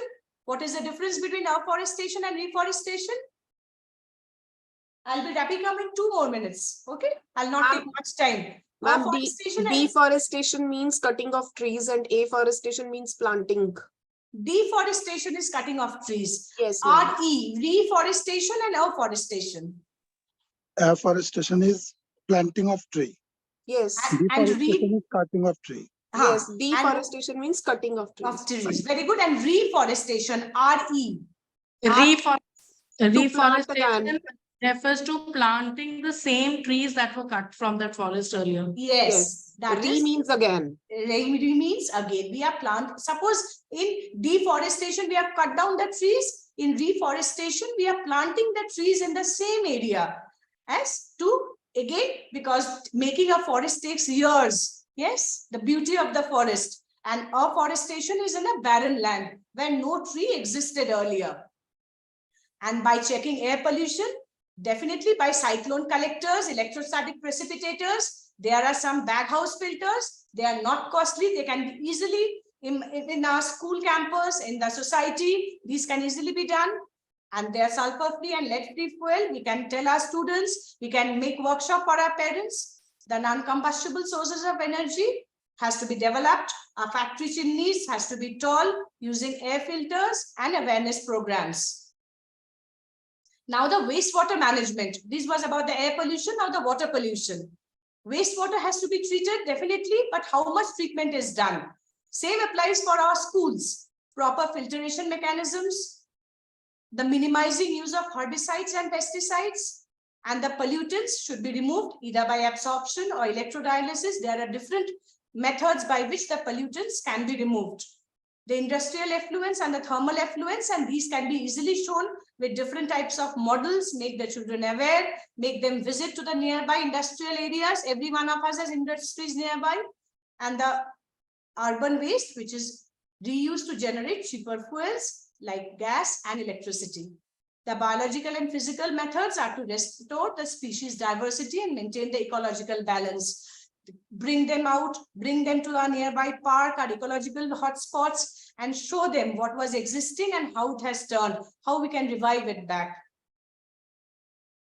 Again, coming back to the different ergonomic for the land pollutions, the reforestation, the ergonomic methods like contour planting, furrowing, we all are aware of contour plantations, the construction of dams and the judicial use of water to control grazing. Yes, once we have to control overgrazing, the soil fertility, forest management, use of biofertilizers and manures, and windbreaks and windshields. I hope you are aware what is a windbreak. Actually, it is to avoid the land pollution. A normal vehicle windbreak is something else, which to avoid the excessive wind in front of automobiles, we have a glass shield. That windbreak is different, and this is for the land pollution, where we plant trees in a different contour of the land, where we can avoid the land pollution, as well as we break the wind and avoid any thrust or pressure of the wind, as well as excessive erosion of the land due to cyclone or other natural disasters. Then special composting pits, and definitely in the barren areas, the afforestation, recycling and recovery of materials, that is agricultural waste, plastic and glass, public awareness program, which we educators and mentors can do on a very large scale, and different proper control methods in the classrooms, control methods in the washrooms, not excessive use of water.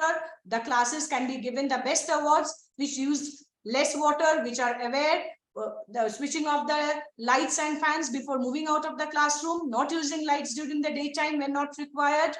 These can be inculcated from day one, which will imbibe the resource. We can be able to pay the bills.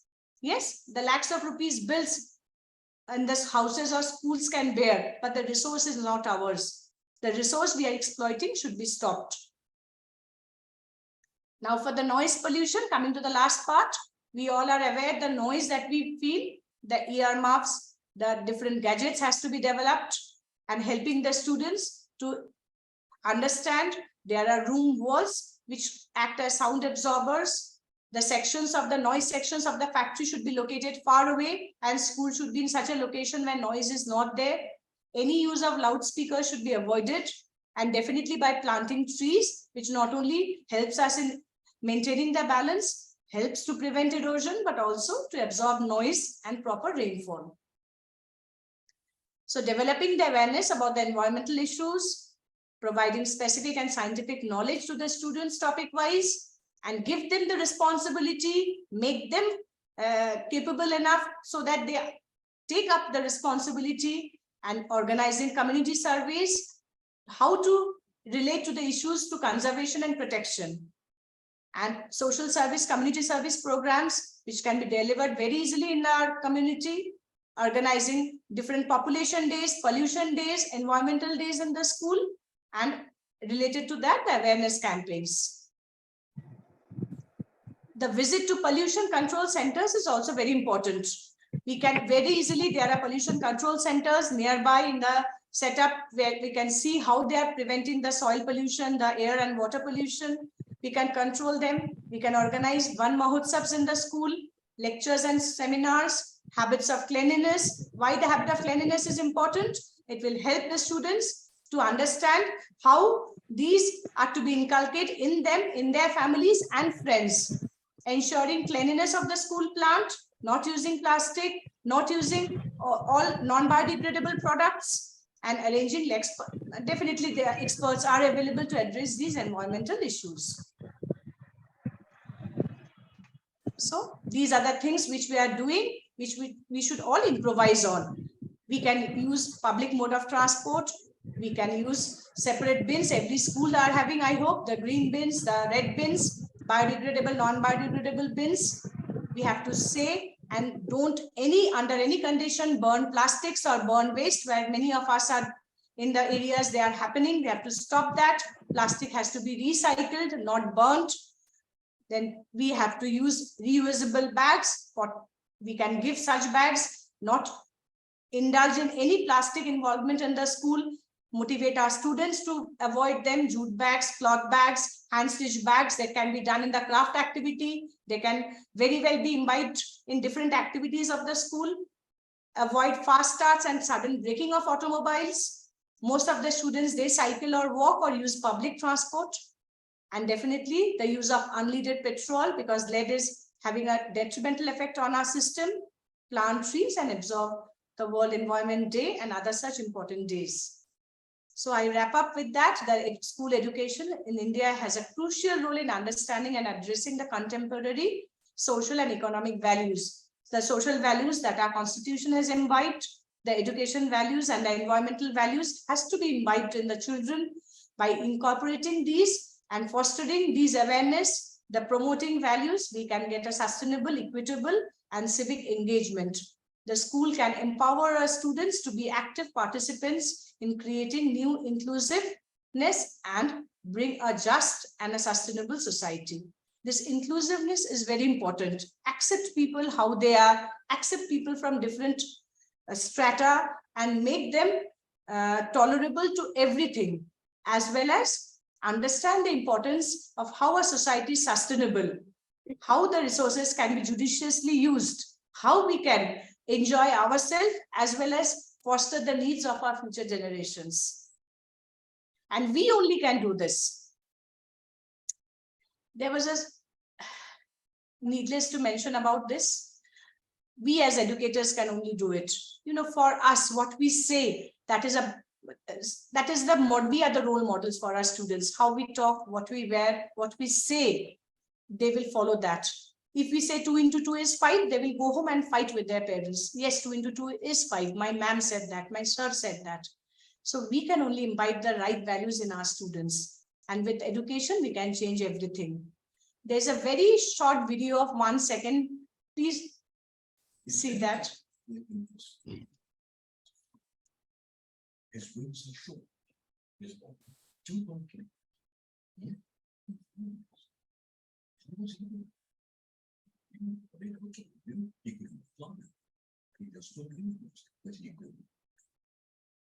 So we have to believe that we could. Yes, if we believe that we could change, we could imbibe it, we can do it.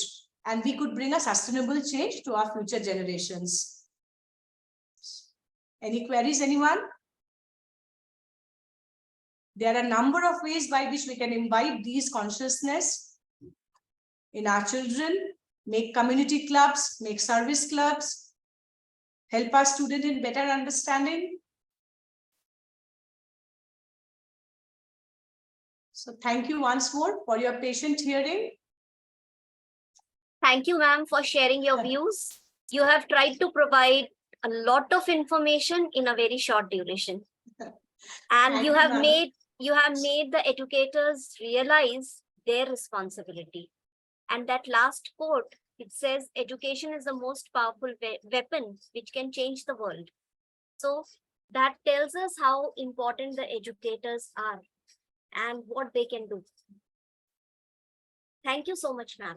Thank you, Dipali Pradhan ma'am, Dr. Pradhan ma'am, and great initiative by you and Bhavans. So welcome once more to all the newly joined teachers to the Bhavans family. This is Shreyushi Kaviraj signing off, and I hope that you have a great time in Bharatiya Vidya Bhavan and be a part of it and have a great academic and enriching journey ahead. All the best from my end.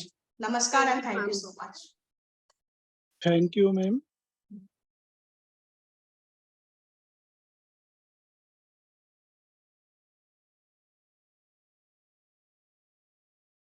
A.K. Sharma, sir.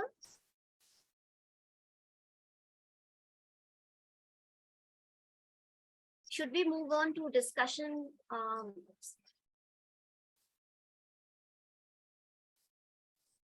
Yes, madam. Please start Yes, sir. group discussion. Group discussion, and the topic is addition with technology is a Herculean task for teachers and parents. So this is the topic for today's discussion. And first I invite Nitesh Saxena, sir, and he has been with us throughout. Everybody knows how he is helping with IT. He's in our IT team. So, sir, I invite you to share your views. Nitesh, sir, are you there? Yes, You ma'am. are Thank there, you so of much, course. ma'am. Are you ready? I should ask. Yes, ma'am. Yes. Good afternoon, sir. Good afternoon, ma'am. Good afternoon, everyone. The topic for the discussion is addiction with technology is a Herculean task for teachers and parents, and I would like to share my views over it. In today's digital age, technology has become an integral part of our lives. From smartphones and tablets to laptops and gaming consoles, we are constantly surrounded by screens and gadgets. While technology offers numerous benefits and opportunities, it also poses significant challenges, particularly when it comes to addiction. For teachers and parents, dealing with technology addiction has become a Herculean task that requires vigilance, understanding, and proactive measures. Technology addiction, often referred to as screen addiction or internet addiction, is a compulsive and excessive dependence on technology that interferes with daily life activities. If it affects people of all ages, but children and teenagers are especially vulnerable due to their developing brains and limited self-control. One of the main challenges faced by educators and parents is the allure of technology. From social media platforms to video games, technology offers a seamlessly endless source of entertainment and stimulation. It is easy for children and teenagers to get hooked on these activities, often spending hours upon hours glued to screens. As a result, they neglect their studies, social interactions, and physical activities. Balancing the use of technology with other essential aspects of life become an uphill battle for teachers and parents. To address technology addiction, teachers and parents must adopt a proactive approach. Open communication and education are key.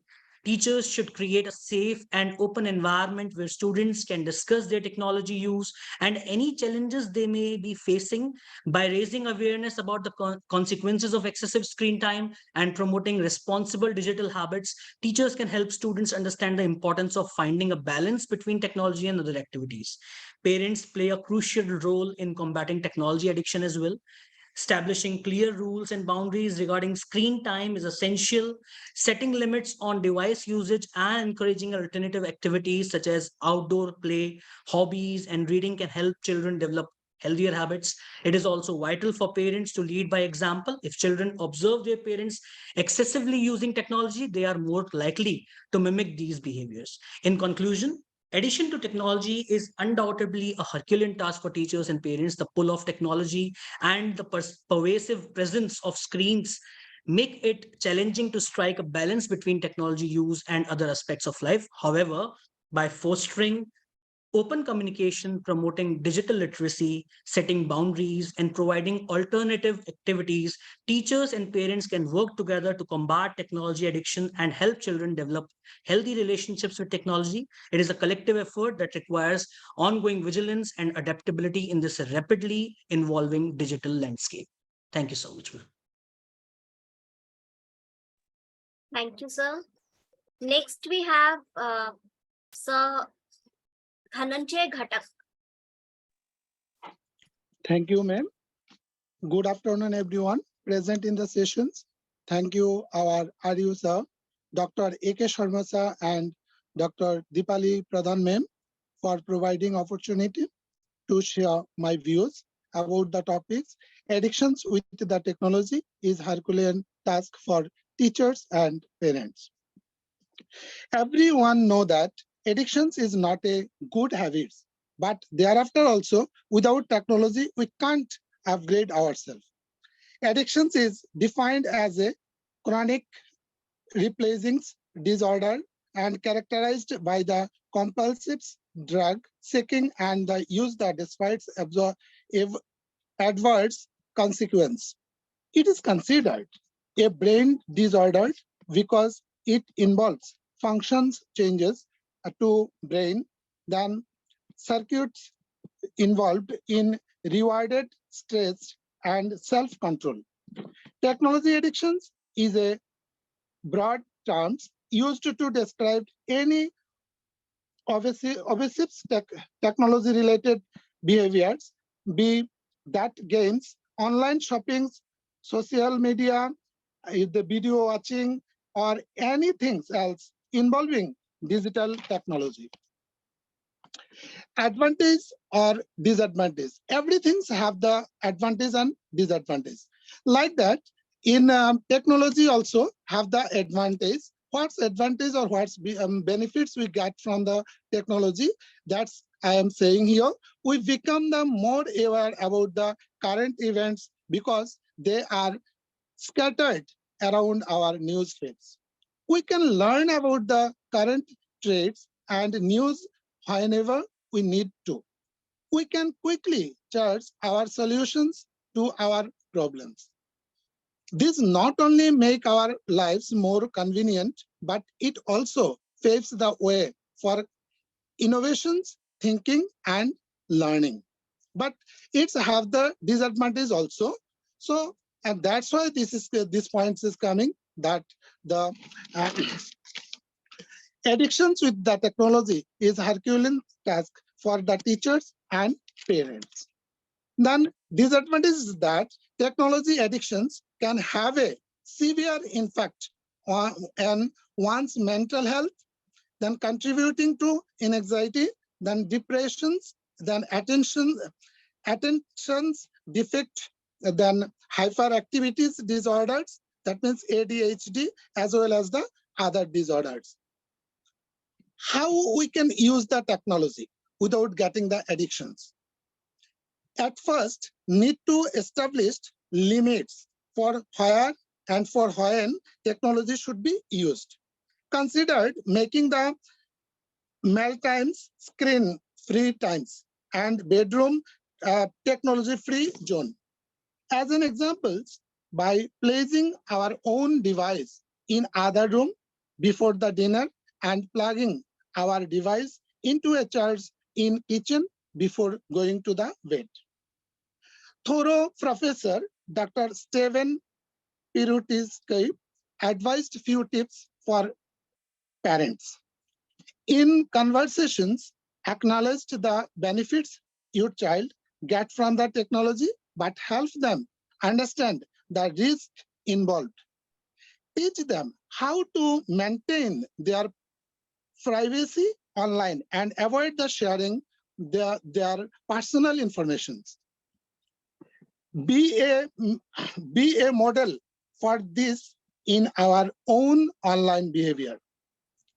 Be available to the children in case they encounters the harassments or in appropriate contents. Pay attention and monitors how much time the children spend online, what they do, and how frequently they log on. Then need to follow all these things as a parents and as a teachers also need to follow up this one. Establish limits for when and where technology should be used. And get your hands dirty. Then like that, become the familiar with your children, favorite games, social media, and websites, then what they use, and maintaining privacy, then settings, learn what they enjoy about. So for get up from these addictions, need to follow the timetables of using the technology, because without the technology, we can't upgrade ourselves. And if we use these gadgets more and more times and abuse it, then it would be harmful for us.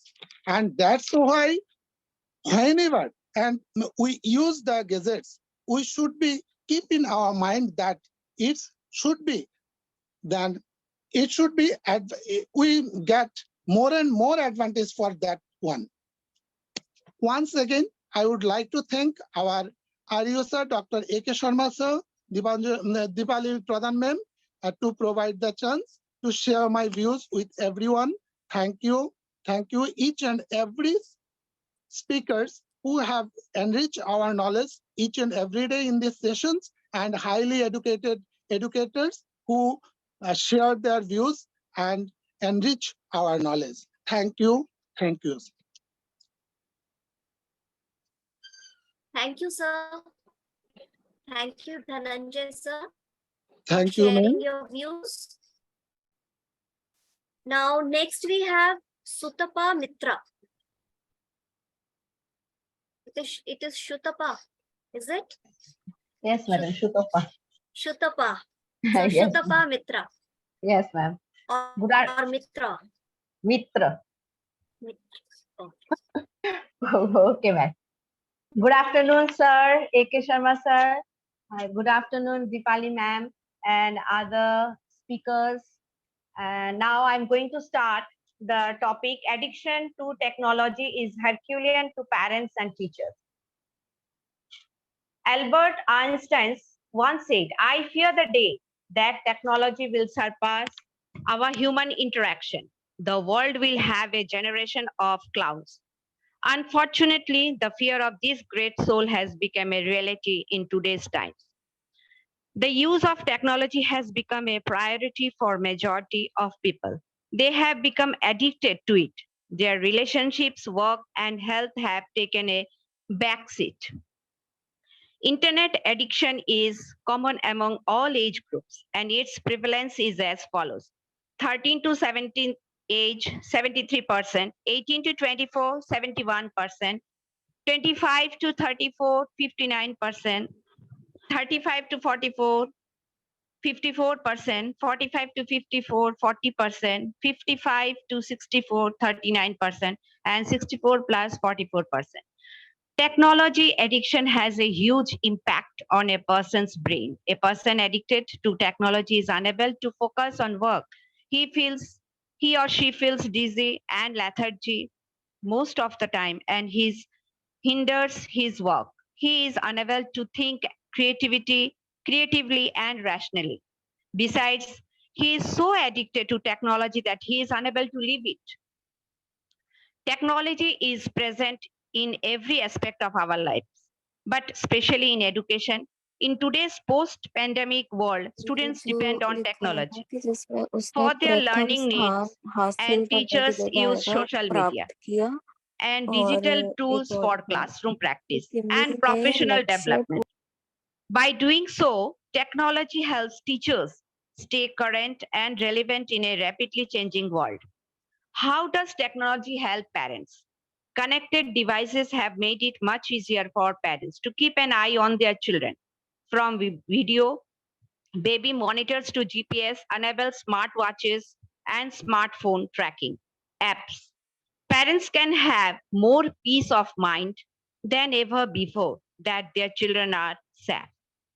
Specifically, digital technologies can often detract from parent-child interactions. As Tuckel's research has shown, parents can become distracted and less present with their children because of mobile devices.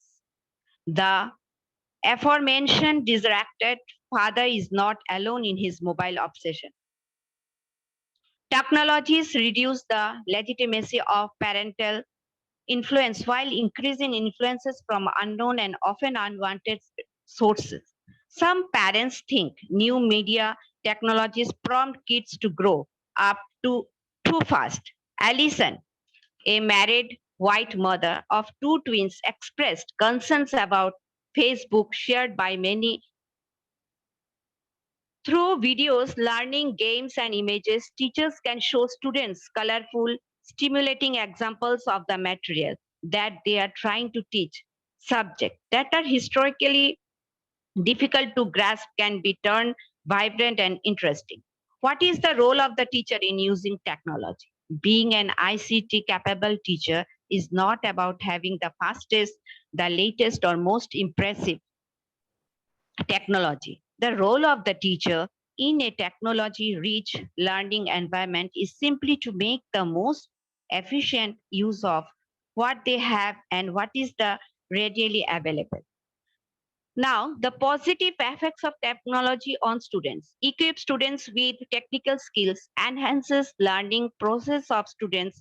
Each and every detail of all the subjects are available. The new stress that the COVID-19 pandemic has brought nowadays has put technology on the front seat even more than before. Broadens the mind of students. Positive effects of chat GPT on students. Now, negative effects. It decreases social skills and increases laziness. Can be very distracting. Affects health. The most common health is obesity, bad posture. Students are sitting inactively. Sometimes they are lying on the bed and then doing all this. Video games and movies are also very easily available on online. That one distract the students. And what we can do, we can, as a teacher, as a parent, we can reduce dependence on the internet instead of stopping it abruptly. We can't stop it abruptly. Replace device use with other enjoyable activities. Make a list of things that must be done before device.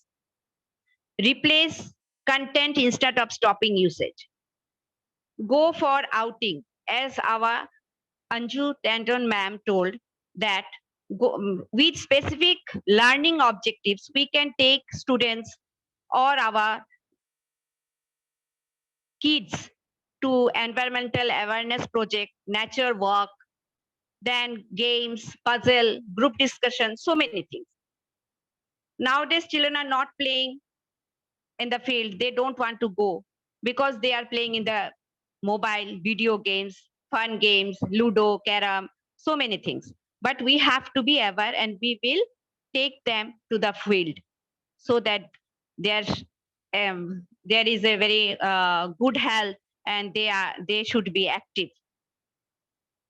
So at last, in my conclusion, I want to say learning and teaching have become so much easier and enhanced because of the ease that technology has offered. But we have to handle the technology with care, keen eyes, always be aware of it. Thank you. Thank you, Dipali ma'am, to give me opportunity. Thank you, sir. Thank you to everyone. Thank you, ma'am. Anybody who want to tell the experience, but please don't repeat what the earlier speaker has said. And if you have anything creative that you want to add, you are most welcome. Because I have seen that these our teachers have given almost all the details, but even if still you feel that you have something to add, you are most welcome. Solution for the I want Sir, to add no. something. Please, please. Good afternoon to all the respected teachers here. Whatever Sutapa ma'am and Dhananjay sir has said, all things taken together, I want to sum up one thing is the counseling of the students. What is bad and good? Not only the students, during our PTMs, we meet our parents. So counseling the parents, that not only giving them, if we say that don't use the mobile, they'll not listen to us. It's better we give them a time slot you can use, like art integration projects, for example. In art integration project, what we do is generally we keep on searching things. Like for Tripura, the topic is Chandigarh. So it's not possible for us to visit Chandigarh and find out the things that are being given. So what we do is we directly go to Google and find out. In this way, what the children are doing is they are learning things. Give the students specific task, not only to the students, but this is a job of the teacher also. And that thing can be achieved, I believe, only through counseling. Because Sutaba ma'am, as given in the data, she said, the percentage of students who are using gadgets, the mobiles, is in the age group of 13 to 25. So that is from class 7 to class 12. So this is the age group. Thank you so much, sir. That's all what I want to add. Thank you. Any other who want to add anything? Sir, may I add one point? Please, please. Good afternoon, sir. Sir, as we have seen that technological addiction has become a major problem for the society, one thing as a teacher we can do is showing the students how much it is affecting them actually. Like through video in classes, at least maybe in every month we can show them one video like how it is affecting their brain, their eyes, as well as how it is killing their time also. If they can relate that yes, we are doing the same thing at home and we are facing the same problem, we cannot like mix up with the people, and these problems they are showing, they are being seen through the video. I think they can relate to it, and gradually there will be some effect on them also, because now technological addiction is also considered as a digital cocaine in the whole scenario, because it is affecting their mind, health, and their brain also. So if they can relate to this, they can probably work on it. Thank you, sir. Any others?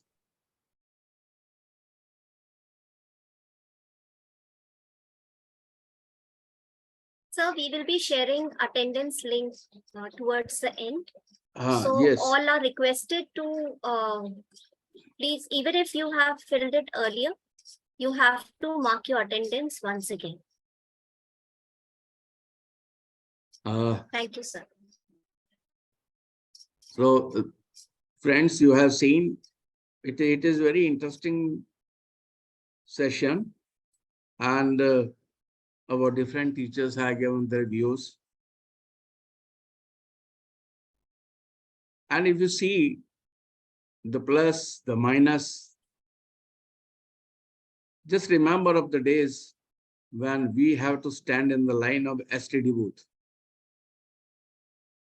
I think most of you have faced the music of standing in STD booth. It took 30-35 minutes, 1 hour to take your turn, and as your turn used to come, the next man used to knock, jaldi karo, mera number hai, and maybe 2 minutes, 3 minutes you could talk, and then you have to come out. Now that instrument is in your hand, and you can talk to anybody, anywhere, anytime, irrespective of the constraints. So as far as technology is concerned, it is multiplied. It has made our job very easy. It has made our life very easy. And on the other hand, because it is having negative effect also, like teachers have already said, social media, online gaming, pornography, online shopping. I'll take only 2 things. One is pornography that is related with our adolescent children. And it has been seen that the children, and especially the adolescent children, are looking to pornographic material much than anybody. And because now the gadgets are there with them, so anytime they can watch this.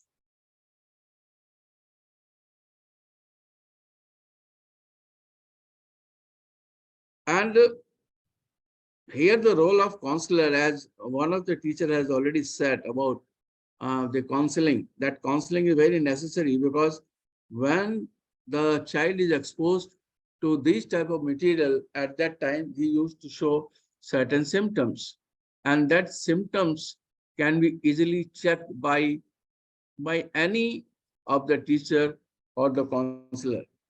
This can be that the child used to remain isolated, is frustrated, he don't want to concentrate, he want to remain lonely, he don't want to talk with others. Like so many symptoms are there that one can easily.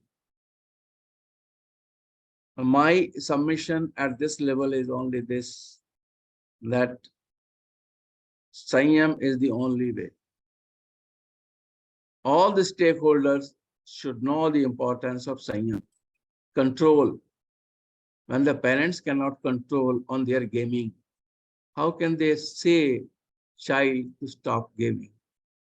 I have seen that husband and wife both are serving, they are coming to home, the child is asking for food, so they have order for the food has coming from the Zomato, they all are eating, and suddenly the child has started looking to the video, the wife is looking at its own video, the husband is looking at its own video, and they are all busy in their own way, and the food is finished.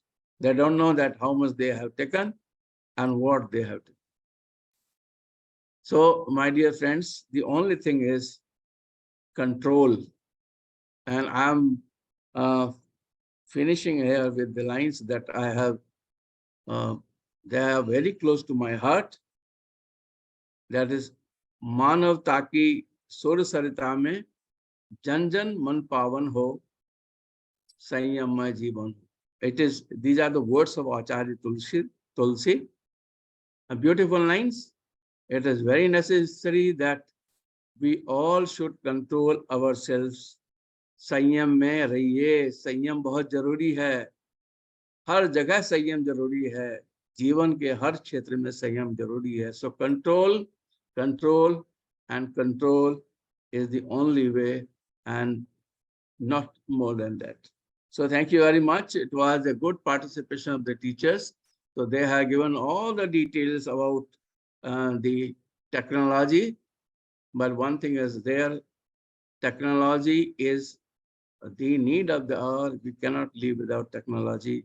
But we have to remember that there is something more than the technology, and that is the love, the affection, the values that should be given to our children. And there should be some time which is techno-free time. I have experienced this 1 week. My mobile was it was not working properly, so I have given it to the repair shop, and he said that after 10 days you can come and take. So my this SIM was not compatible with the other one, so I was having a problem. Although I was working on a different SIM, but I thought, why should I don't take a break for 10 days? So I had taken a break of 10 days, techno break, and I was very happy.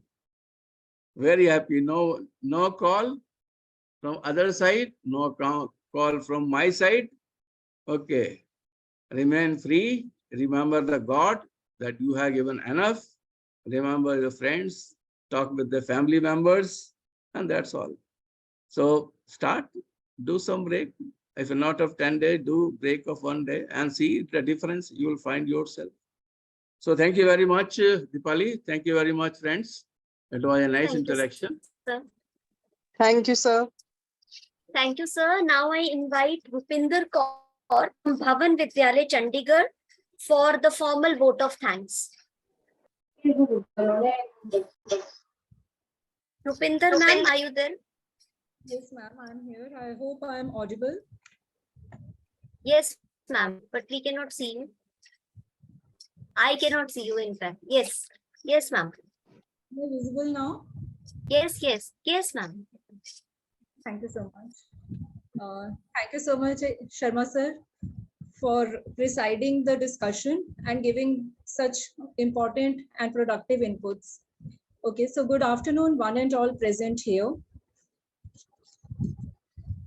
Respected Dr. A.K. Sharma sir, our most valued guest speakers, and my fellow teachers, I am feeling very proud to propose a vote of thanks today. First of all, I would like to extend heartfelt gratitude to Mr. Hartinder Sharma sir. Sir, you have ignited a good spark through your calm and composed presentation on classroom management and the 3 pillars of classroom management. I'm sure every teacher will be able to think differently and effectively to bring the strategies learned into our classrooms. My words are not enough to express my thanks to respected Anju Tandon ma'am, who has ventilated us on experiential learning with such a detailed coverage on the topic. Ma'am, you have motivated us to become 21st century teacher by talking about experiential learning and taking it into our classroom in such a simplified way and with the help of so many examples. I'm sure all of us, all the fellow teachers definitely will do the manan on this. A special thanks to Mrs. Mandana for expert to show how to implement collaborative learning and experiential learning through live lesson plans in our classrooms. Next, I would like to extend my thanks to Mrs. Kabiraj ma'am for such an elaborate and productive session on linkages between constitutional values and education. Her encouraging words are call for an action and will definitely stimulate all the teachers to participate in saving our environment with the help of our students, and so that we can make this world a better place for our future generations. Finally, last but not the least, such a training program cannot come into existence overnight. It requires planning, bringing all the dignitaries from different fields in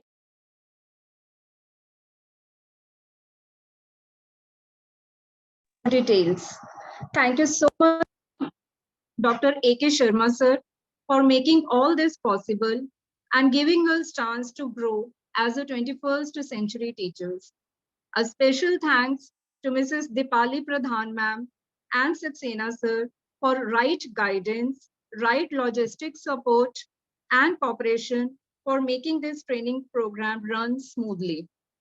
Once again, I would like to say that we all are most grateful to all the guest speakers for their motivating words, for their productive sessions, and for sparing their valuable time for being with us this morning. It is a great pleasure. Thank you so much.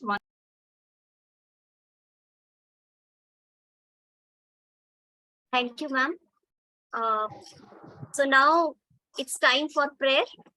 I invite Khushbu ma'am. Khushbu ma'am, are you there?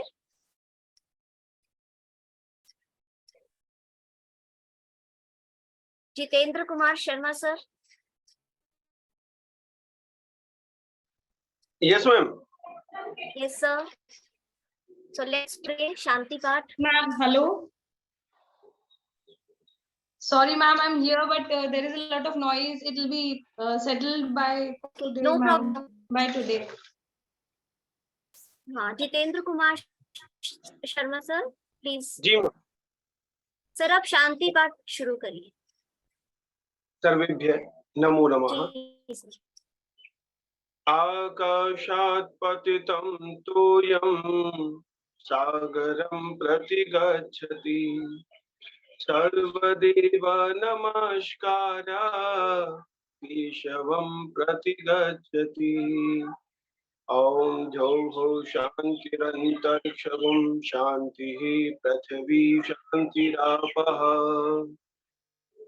शान्तिरोषधयः शान्तिः वनस्पतयः शान्तिः विश्वे देवाः शान्ति ब्रह्म शान्तिः सर्वगुण शान्तिः शान्तिरेव शान्तिः श्यामा शान्तिरेधि ॐ शान्तिः शान्तिः शान्तिः धन्यवाद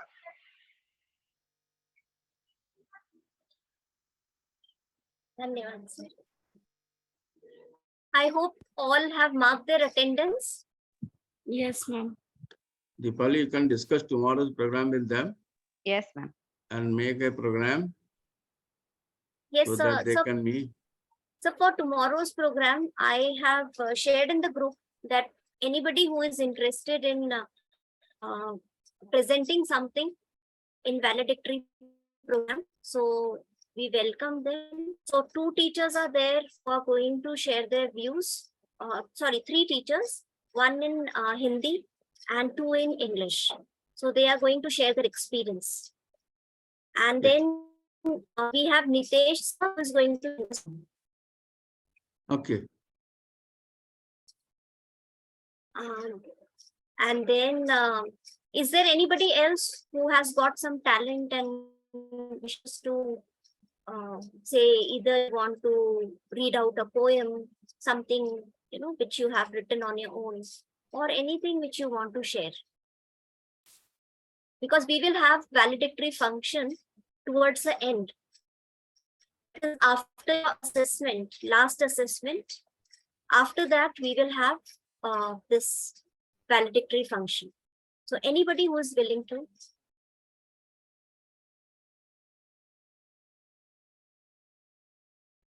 You can message me.